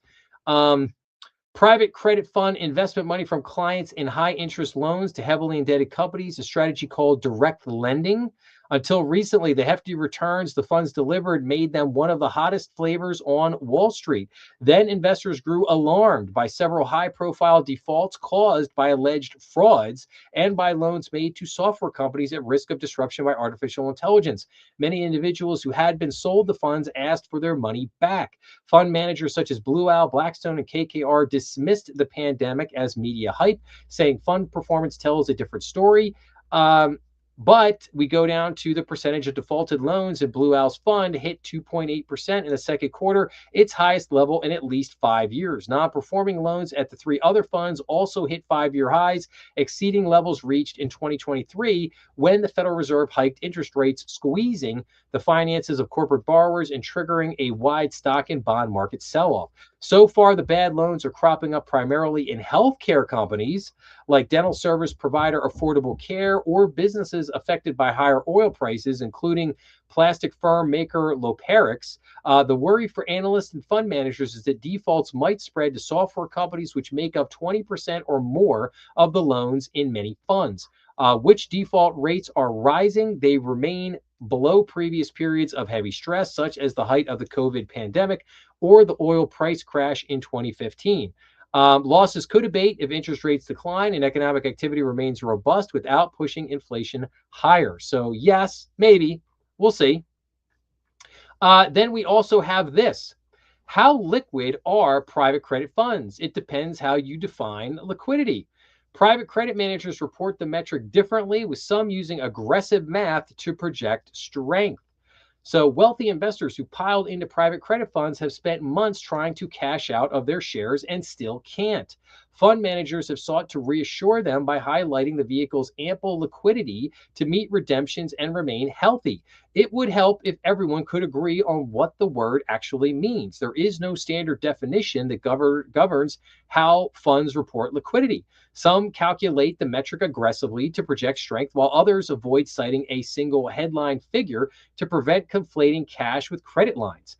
Access to ready cash is crucial to meet redemption requests. Many of these vehicles, known as non traded business development companies, um, face net outflows, taking in less new money from investors than they pay out for redemptions. And we can see here cash flowing out, net flows at select private credit funds.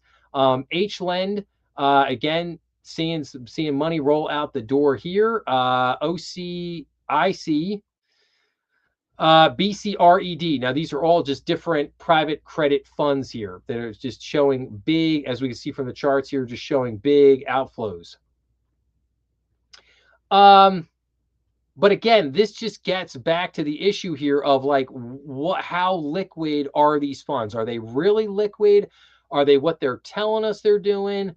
We don't know. We don't know. You know, right here, we have monthly gross inflows for 2026 at select private funds. And it shows January, February, March, April, May, and June. And you can see here BCRED, which is one of the bigger private credit funds. They had an inflow in January of 643 million. That has gone down to 92 million as of June. So again, the money flowing into private credit has dramatically slowed. And we shall see if it continues to slow further, depending on if other delinquencies crop up here, which I almost assuredly believe they will.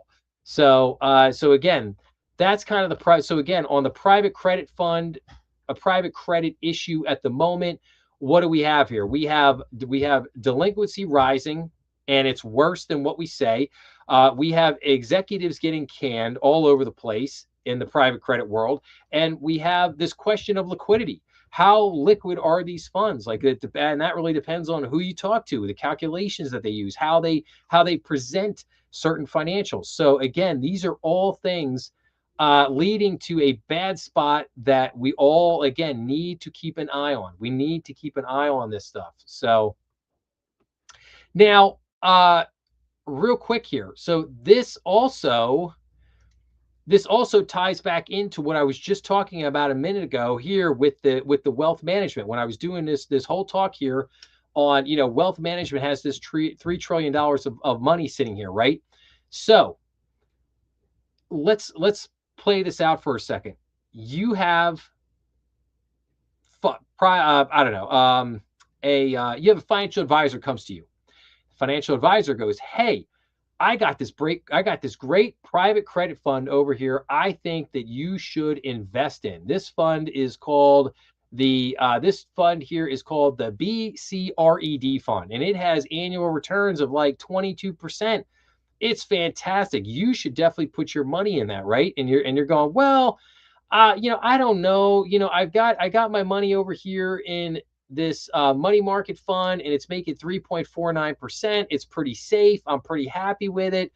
But then they go, but yeah, but that's only 3.5%. You could be making 20 to 25% by investing in this private credit fund. Sounds fantastic, right? Good alternative investment option, right? Sounds good. Why we should do that, right?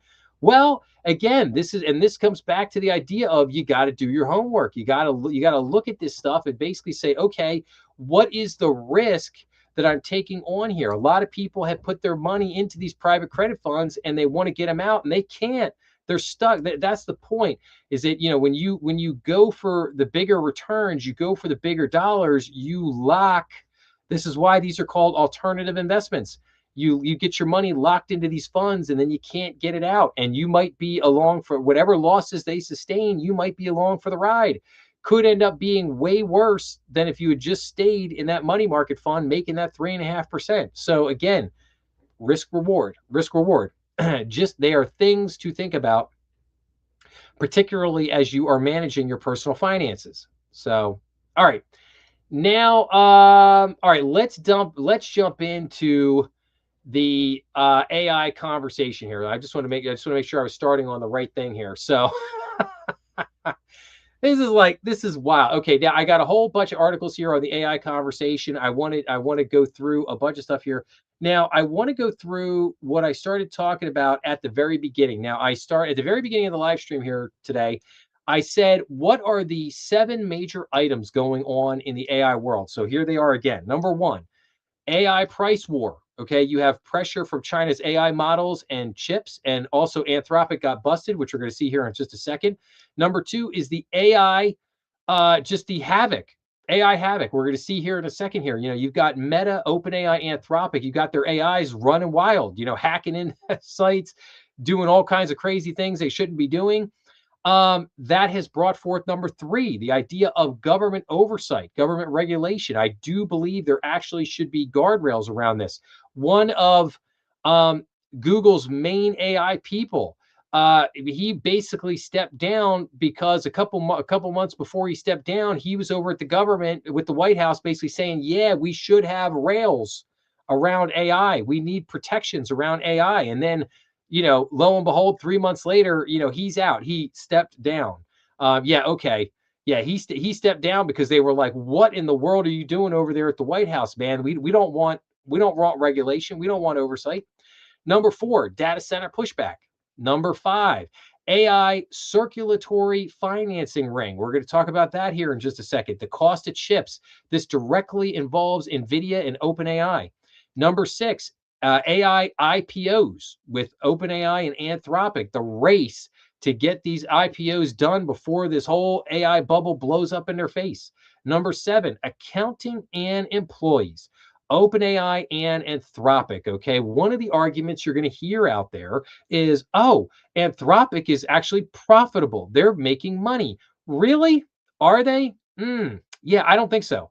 I think you're seeing a lot of fancy accounting wizardry, okay, that's making things look way better than they are simply because they're trying to get to an IPO. So, and a bunch of employees are bailing on OpenAI. What's up with that? All right, so like I said, those are the seven main things in AI. And now let's jump into the conversation here. We're going to go through a series of articles here. So even Claude is in the dark about Dario Amati's wife and her influence at Anthropic. So Cami Clark, who started what she called a revolutionary, and I'm not sure if I can actually say this word. So we're just going to call it P. We're going to call it a revolutionary P company. I think you can all read between the lines and understand what I'm saying there. Yeah, she wanted to start this revolutionary P company where she sought investment from, wait for it, Jeffrey Epstein. Really? She sought investment from Jeffrey Epstein to create a P company. That really just color me shocked. She keeps a low profile. Gee, I wonder why. But is a key advisor to the AI chief who looks like a total goofball. Its coming IPO could top trillions. Yes, it could. So here we have two disgusting people running Anthropic. And look at this guy. I mean, seriously. I mean, this is what I love about all these AI people. Like whether it's Zuckerberg or whether it's Sam Altman. Would you trust? I mean, any of these people? Like if this dude was a babysitter and was like, yeah, I could come over and babysit your kids. Like, would you? I mean, seriously, you'd be like, no, he looks like something else. I'm not going to say it, but we all know what he look. We all know that look. We've seen that look before. Yeah, these people are weird. They're very weird. I don't. Again, yeah. Again, this is what troubles me about the AI debate so much is that we have these weirdos running these companies. It's because here's the thing. Who's programming the AI? I did an episode a couple of weeks back that said AI is only human after all, where I talked about this big test that they did. They got the big four, big five AI programs, ran this test, and it was a colossal disaster. Colossal disaster. Go if you have not seen that episode. And I talk in there and I basically say the AI is only human after all. In other words, the AI is programmed by a human being. And these are the human beings. These weirdos are the human beings programming this stuff. That's a problem. All right, let's go on. Anthropic tries to shore up investor confidence ahead of blockbuster IPO. Company is racing to public markets this fall and has fielded tough investor questions on Chinese rivals, Trump era tensions, and AI infrastructure boom. So yes, all that matters is the IPO. They want their money. They want to get their money out. He knows that this is all a bag of you know what, and he wants to get his money out before it collapses. Anthropic is meeting with the potential investors to shore up confidence in what could be the largest IPO of all time. You think he's got a couple reasons, a couple zeros there to be to want to keep this thing rolling? Offering assurances about its rapid pace of growth and strategies it expects to help address a growing public backlash against AI. Oh, interesting. The 965 billion artificial intelligence juggernaut is staring down a host of fresh challenges that are leading investors to take a more critical look at the company's business, including the recent popularity of cheaper AI systems made in China, tensions with the Trump administration, and a growing backlash to data center construction across the US. In recent weeks, investors have pressed Anthropic executives on such topics as pre-IPO meetings, asking them what effect they might have on the company's growth. People familiar with the discussion said the conversations reflect the tremendous uncertainty that still exists about who will win the AI race and the financial stability of the businesses that underpin it. Yes, because I have asked the question in the past. Everyone says they want to win the AI race. What does that look like? What does that look like? I talked about last week, I talked about the negative cash flow of all the big companies. Their cash flow is going negative because of all the spend on AI. And I said it's like the if anybody's ever seen the movie Velma and Louise, what happens at the end of Velma and Louise? Oh yeah, well Velma and Louise get in the car and they drive it straight off the cliff at the end. They take it straight off the cliff. I said this is like watching these tech companies spend on AI is like watching that they're all like Velma and Louise. They've all piled into the car and they are just driving it off the cliff. But one of them's going to be the winner. So again, what I ask, what does that look like? What does winning look like to them? I don't think that there is really an answer there. Then we go on to this. OpenAI pauses some work on new AI model over cybersecurity concerns. The decision reflects internal findings that the upcoming Astra model may possess critical cyber capabilities and follows a string of AI testing incidents.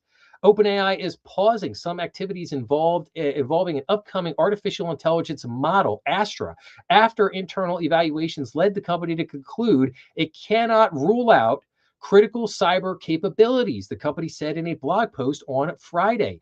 The announcement of the slowdown, which represents one of the first times an AI developer has publicly held back model development due to security concerns, follows a series of loss of control incidents that have raised alarm among cyber defense professionals and AI safety researchers. During evaluations over the past few days, OpenAI observed that Astra made significant advancements in coding and cybersecurity that pushed the model closer to the critical threshold as defined in the company's preparedness framework, it said. Let's see here. In July, two OpenAI models broke out of their testing environment to access the internet and hack the open source AI tool provider Hugging Face. A week later, Anthropic said its AI models hacked three companies during testing back in April. Meta Platforms acknowledged this week receiving notification from an independent testing company that one of its AI models breached its testing constraints. Research firm Frontier Security revealed that Chinese startup Moonshot's AI's flagship model, Kimi K3, similarly escaped its so-called sandbox to access the internet during testing. So yes, this AI is now beginning to run wild. Run wild, and this is just the beginning. This is just the beginning. We do not yet know what havoc this will reach. Now, I want to show something to everybody this week. This was this week. And I got this. This is coming right off of Google here. So Anthropic faced heavy backlash and scrutiny over sudden shifts in its pricing and subscription models. These controversies include unexpected upcharges for third-party tool usage, hidden transitions to consumption-based enterprise tiers, and sudden billing changes for developer tools. Key pricing controversies. Third-party agent restrictions. Anthropic blocked Claude Pro and Max flat rate subscribers from routing their usage through external frameworks like OpenClaw, forcing heavier pay as you go costs. Unexpected bug overcharges. Developers using Claude Code reported being billed hundreds of dollars in extra usage fees due to system bugs tied to competing tool references, which Anthropic refunded only after the public outcry. Last minute SDK reversal. Anthropic announced a shift moving agent SDK usage to an expensive credit based tier, only to abruptly pause the rollout on the exact day it was set to launch due to competitive pressure. Enterprise shift to API consumption. Enterprise renewal tiers were quietly transitioned away from bundled subscription limits toward strict consumption based API billing. So, again, AI or Anthropic got caught this week with their hand in the cookie jar, trying to do all this on the down low, the DL as it were, for my old timers out there. They got busted, straight up busted, and then the outcry comes, and it's all back to the AI pricing war that I've talked about over the last month or so. I did a strategy room bonus episode called "The AI Pricing War is On." If you want to go look at that episode to get a little bit more in depth on that. Um, then we go into now other phases. So keep with me here because I know I'm blowing through a lot here. I'm throwing a lot at you. I want you to keep with me here for a few more minutes here. U.S. urges Apple not to buy Chinese memory chips. So, Commerce Secretary Howard Lutnick urges iPhone maker to find another solution to AI-driven chip supply crunch. So, the Trump administration doesn't want Apple to buy memory chips from China. Commerce Secretary Howard Lutnick said in an interview, Apple may do so anyway. Insatiable demand for computer memory among companies building artificial intelligence data centers has led to a shortage of the critical component and skyrocketing prices for what is available. The higher costs are causing Apple and other makers of consumer electronics to raise product prices significantly to help alleviate the supply crunch. Apple is looking to Chinese manufacturers. The Trump administration is not in favor of that, Lutnick said in an interview after touring an Apple manufacturing facility in Houston. There have to be other solutions to the memory issue, but it's not great American companies using Chinese memory. Asked if he was relayed that message to Apple, Lutnick said plainly, Apple has been testing memory chips made by Chinese companies CXMT and Yangtze Memory Technologies, a prelude to potentially including them in Apple devices sold in China, according to people familiar with the efforts. So, now, this gets back to a whole nother issue about, seriously, how ridiculously un-American can you be? Like I've got big issues with Nvidia, but Apple is no better. They again, if it wasn't for America and for capitalism, these companies would not exist. Jensen Huang, without America, who is Jensen Huang? America, the freedom in America, the capitalist system, that's what gave Jensen Huang the ability to start. Does Jensen Huang build NVIDIA in China? No. Does Steve Jobs build Apple in China? No. This doesn't happen. That only happens in America. Only in America can Jensen Huang start freaking NVIDIA in a Denny's and build it into one of the largest companies in the world.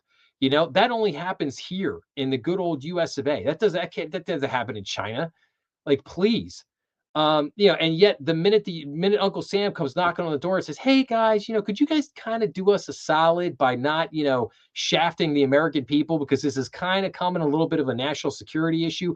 And what's their response? Go pound sand. Go pound sand. We're doing whatever's good for our bottom line. I mean, you know, I said it months and months ago, dude. I would sanction these companies so bad. Jensen Huang crying about not being able to sell chips to China. I could care less, dude. I could care less about your bottom line, man. Go cry to somebody else, okay? Your company is still going to be worth $1 trillion. You're still going to make billions in profit. I could care less, dude. It's disgusting. It is absolutely disgusting. So, but anyway, like I said, not to get off my soapbox here. Let's keep going here.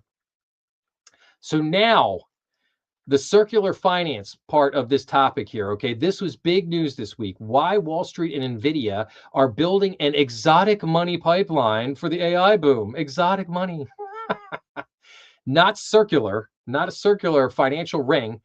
Executives involved hail it as a new asset class. Critics have concerns about using chips as collateral. Yeah, so in other words, they know this is what you call the last stage. This is called the last gasp of the bubble. Okay, when you've gotten to a point where this stuff is so expensive that people can't afford it, and so they're just going to finance give the money to people to buy the product to keep the sales going. This is the last leg before it falls apart. Okay, that's the stage that we're at here, just so people understand this. So, NVIDIA CEO Jensen Huang is running into a problem. Many of his customers can't afford to buy his company's coveted AI powered chips. That explains why Huang teamed up with an array of Wall Street firms on a $500 billion plan that will theoretically standardize chip financing, creating asset backed pools of capital for AI companies while leaving NVIDIA partly on the hook if things go wrong.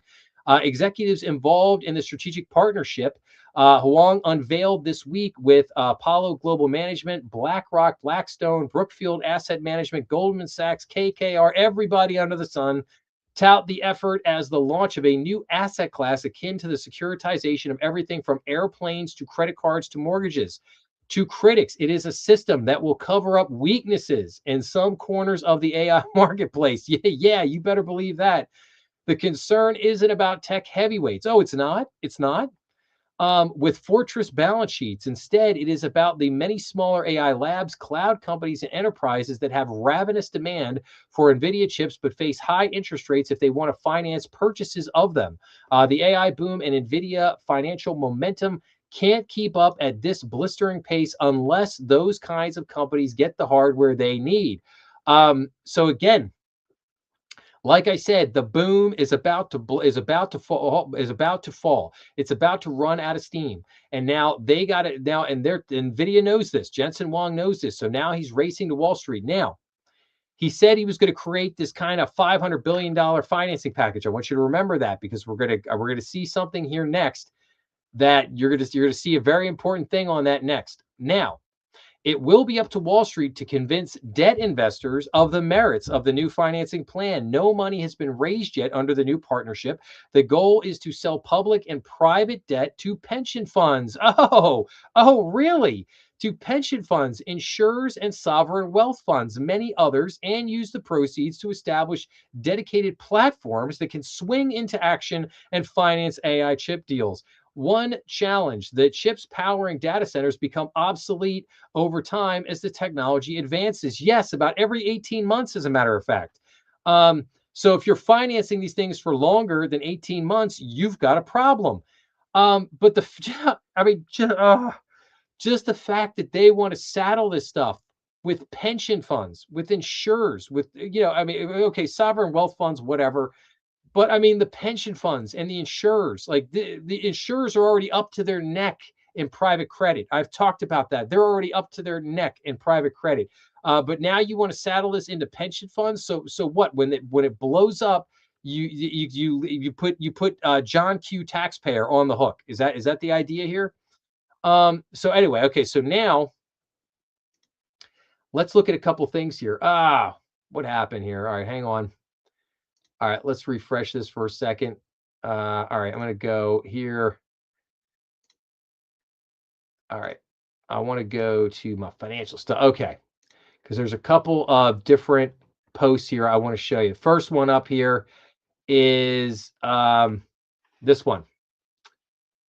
Let me make this a little bit bigger here so everybody can see this. Okay. All right, I gotta go back here for a second. All right, so LOL. Not even time to announce it, and Jensen already walked back half of his commitment to OpenAI. Same script of exactly 1 year ago. Will NVIDIA shares lose 50% of the gain they enjoyed after the first grandiose announcement? I won't hold my breath waiting for it. So NVIDIA downsizes plan for 250 billion guarantee of OpenAI data center. So under new proposed terms, the chipmaker would initially backstop only half of the 10 gigawatt project. So here is basically this big announcement of this data center, and then Nvidia says, "Oh yeah, we're going to do this whole thing," and then they're already backtracking. Already backtracking. They're already backtracking on the Wall Street commitment of the 500 million. That's the point I want to show out. And now here, this is the circular financing here. So let's look at this for a second here. So the AI boom is turning into one bigular circular money machine. Nvidia is helping round up to 500 billion from the likes of Apollo, BlackRock, Blackstone, so on and so forth. Meanwhile, at the same tight circle, Nvidia, OpenAI, Microsoft, Google, Amazon, Broadcom keeps buying from, investing in, and selling to each other. That's the thing you have to understand. Investing in, buying from, and selling to each other. AI linked bonds have already jumped from 2.4 billion in 2020 to 15.5 billion last year. If the demand is really that strong, why does the whole ecosystem keep having to fund itself just to keep expanding? And now, and look at this. So look at this chart here for a second. Because this tells the tale. So you see the two, who are the two big players at the center of this? You have OpenAI and you have Nvidia. Now, who's all tied to Nvidia? Oh, let's see here. OpenAI, Anthropic, Mistral, AMD, xAI, Oracle, Intel, Corning, Nscale, CoreWeave, Figure AI, Nebius. Okay, and then on the outside, look, you have SoftBank, you got Microsoft, Broadcom, Google.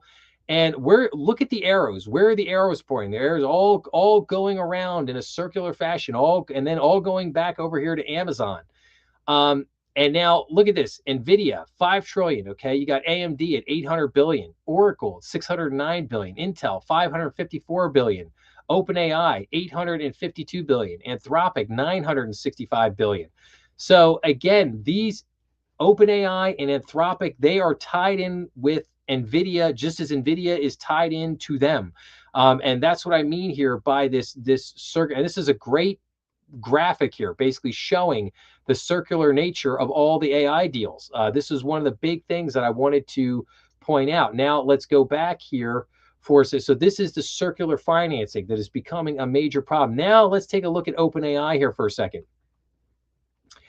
OpenAI lost its chief revenue officer, its COO, its product chief, its VP, its head of marketing, its head of ethics, its head of safety, and its chief futurist in the span of a few months.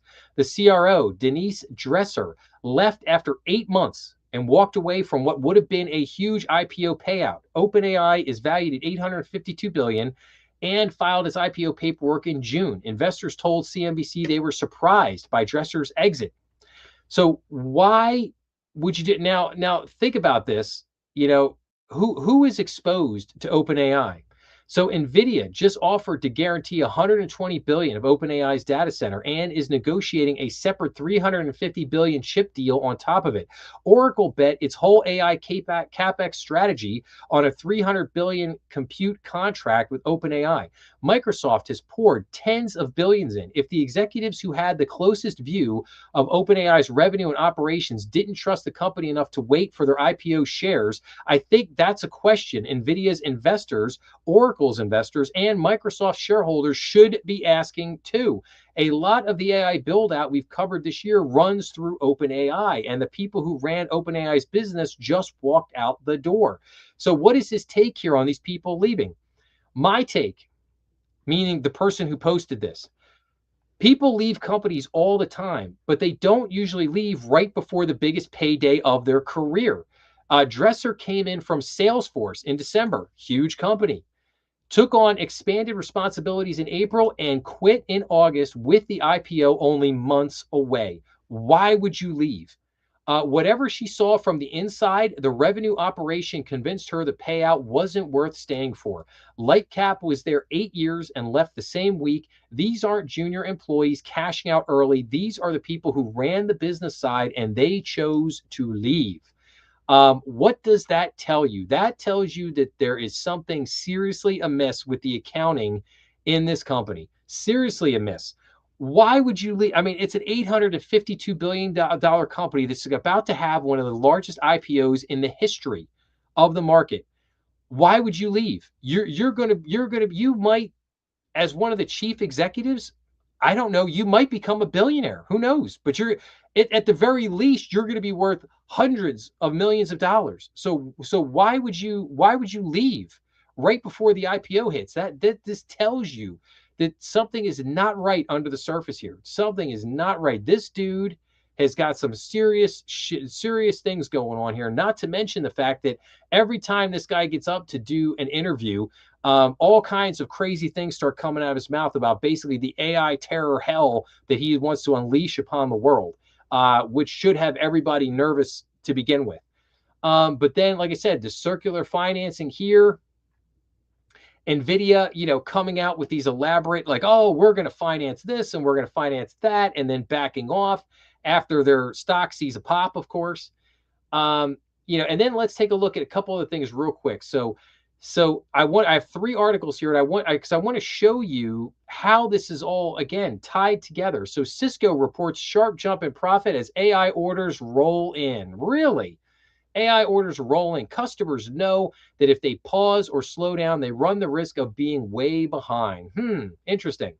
Then we go to AI spending snuffs out Tencent's profit growth run.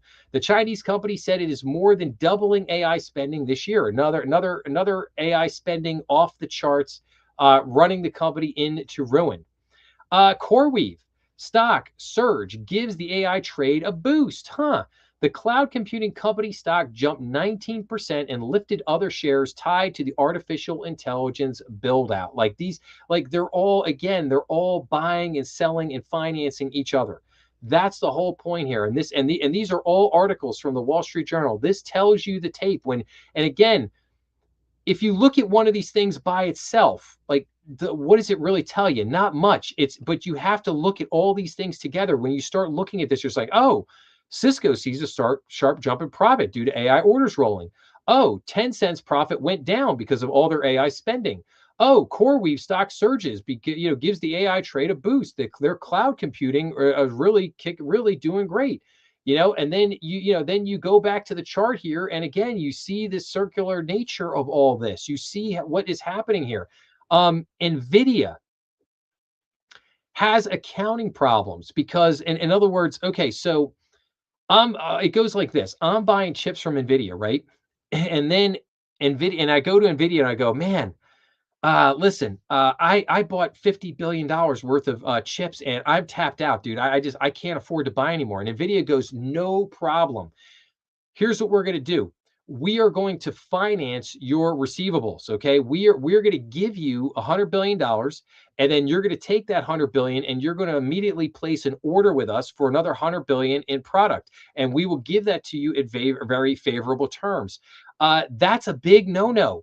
That's called fraud, ladies and gentlemen. That is called fraud. Okay. You can't, they're doing it. You're not supposed to be able to do that, but they're doing it.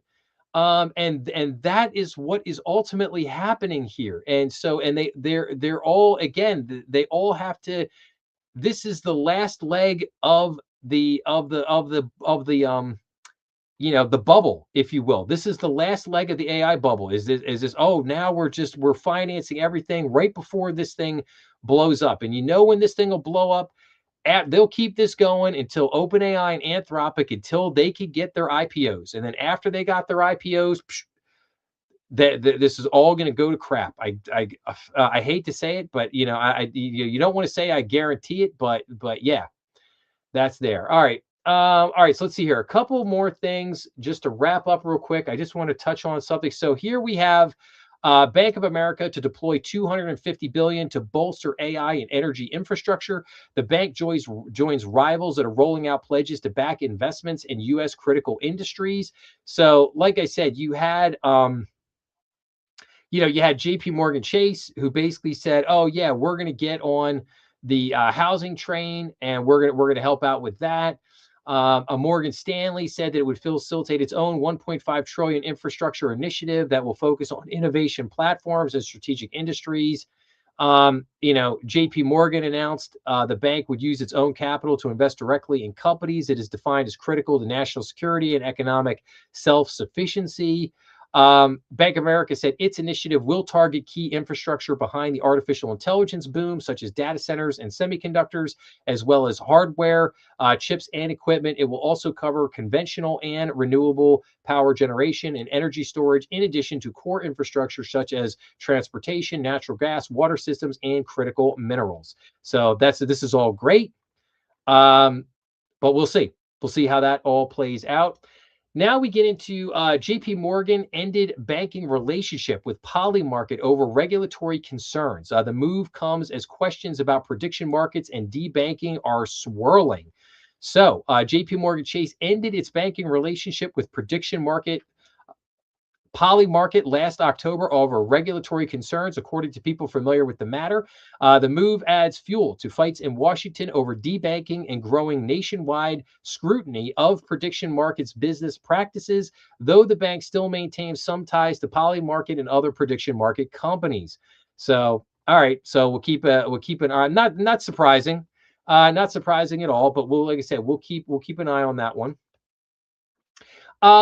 America's Mortgage King lost 600 million and needed a rescue. Billionaire Matt Ishbia was in trouble after the failed takeover and mistimed bets on interest rates. So this gentleman right here, United Wholesale Mortgage, UWM, is suspending its common stock dividend and securing a 1.5 billion infusion from Oaktree Capital Management after a $603 million loss. So Matt Ishbia made a fortune by running the largest mortgage lender in the country. He used his wealth to buy the NBA's Phoenix Suns for $4 billion in cash and to build a mansion in Michigan with a trampoline park and rock climbing wall. The businessman surprised investors last weekend when he revealed that an ill-timed wager had left his company, United Wholesale Mortgage, with a $600 million hole. The Pontiac, Michigan company said it was suspending its common stock payouts and getting financing from Oaktree Capital Management, a lender to distressed companies. Shares tanked 35%, leaving them down 70% this year. Ishbia 46 defended the deal, saying it was a strategic partnership that gave his company access to Oaktree's expertise in the mortgage sector. Yeah, it's good. Yeah, dude, that's called a last-minute bailout, dude. Oaktree is getting a great deal, and I'm happy for them. Yeah, that remains to be seen. We'll see. To do the deal, Ishba had to give up some control over his company in exchange for its 1.5 billion infusion. Oaktree gets the right to veto changes to the company's C-suite and corporate bylaws and to force UWM to buy out its stake after 7 years. It also gets 2 seats on the board, warrants for additional shares, and at least 600 million in guaranteed return. So yeah, look at that. Woof.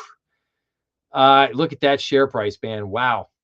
That is not pretty. They were only at $6.11 in January, and now they're down to $1.28.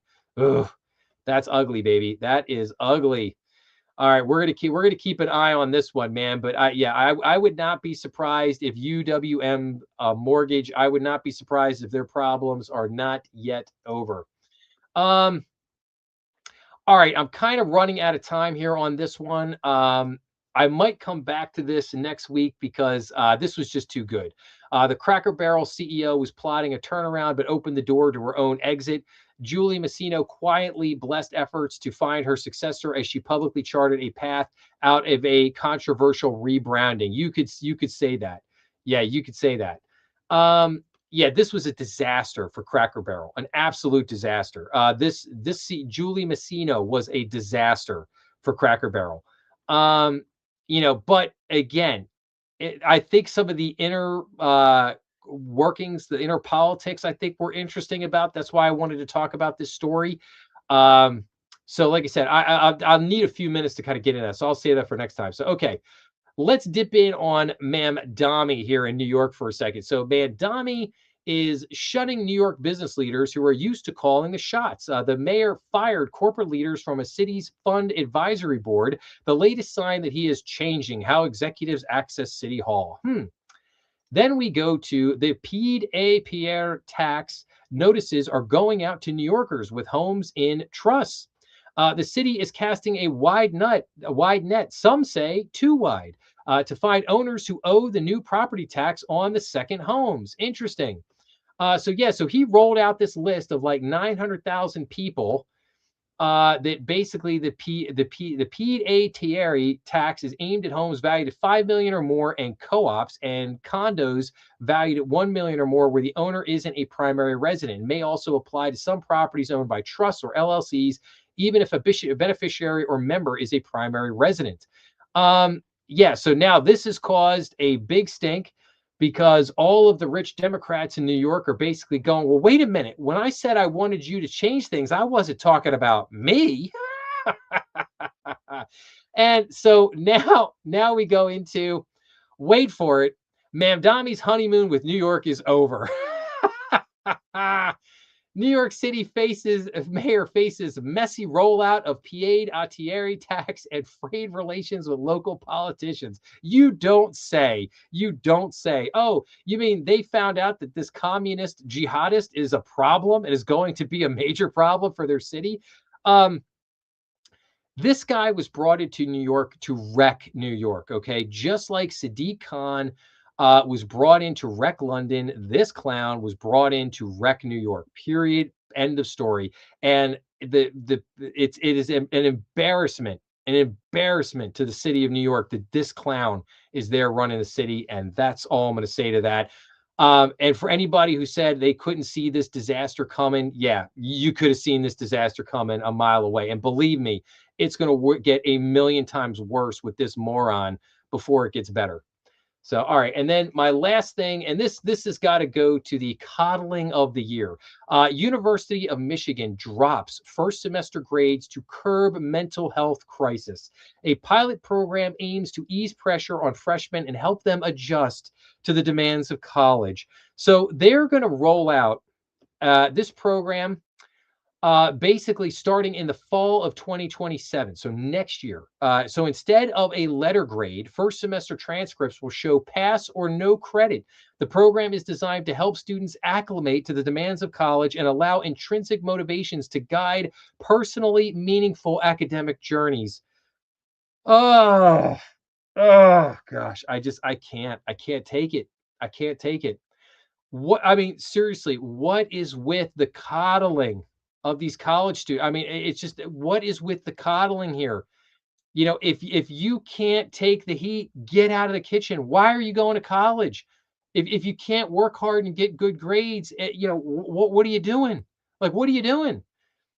I just cannot, I can't understand this just absolute. This is the University of Michigan, man. Ah, it's just it's unreal. It's just unbelievable. You can't make this crap up. You just can't. Now, there is another way to look at this. There is a DEI perspective on this.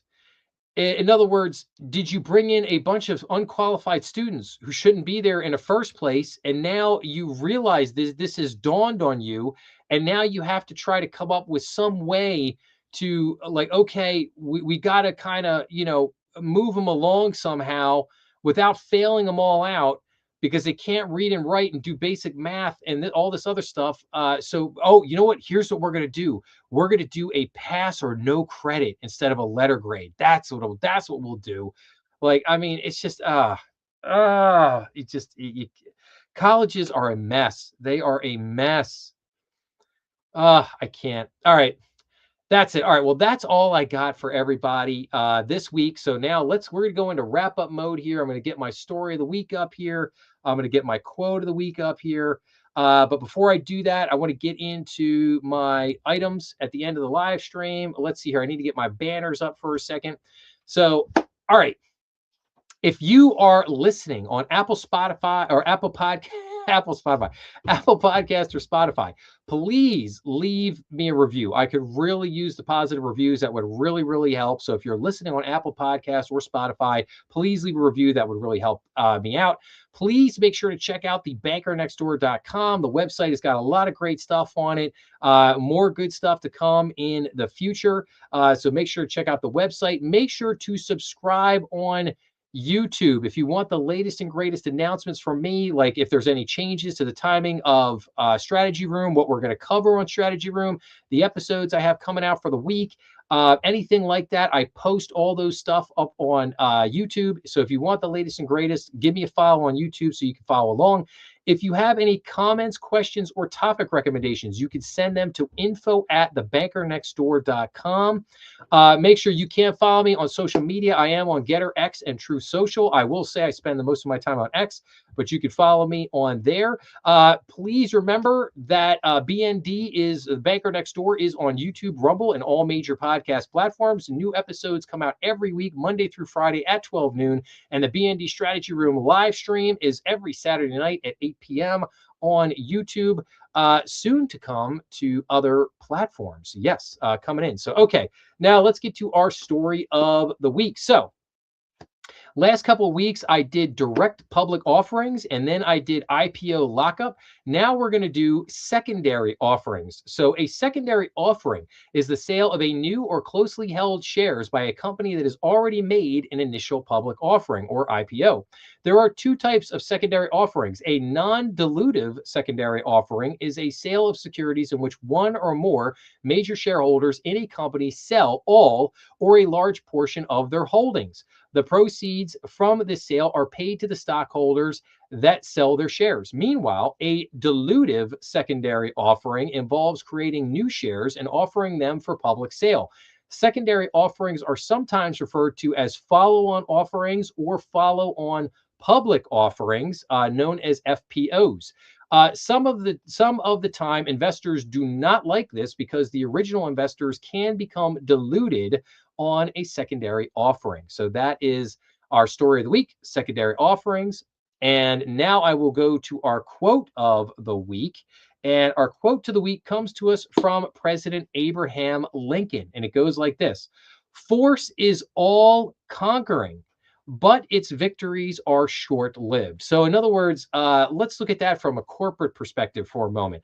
So, force is all conquering, meaning you, as the boss, you can demand people do things, you can order them to do things.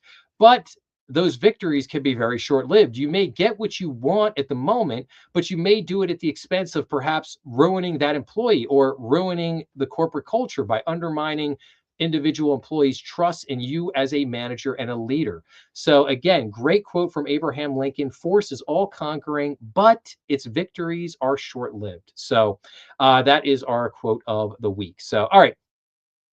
That being said, that's all I got for you guys today. Thank you so much for hanging out with me in the strategy room on this Sunday afternoon. I wish everybody a best for the rest of the weekend. What time is left?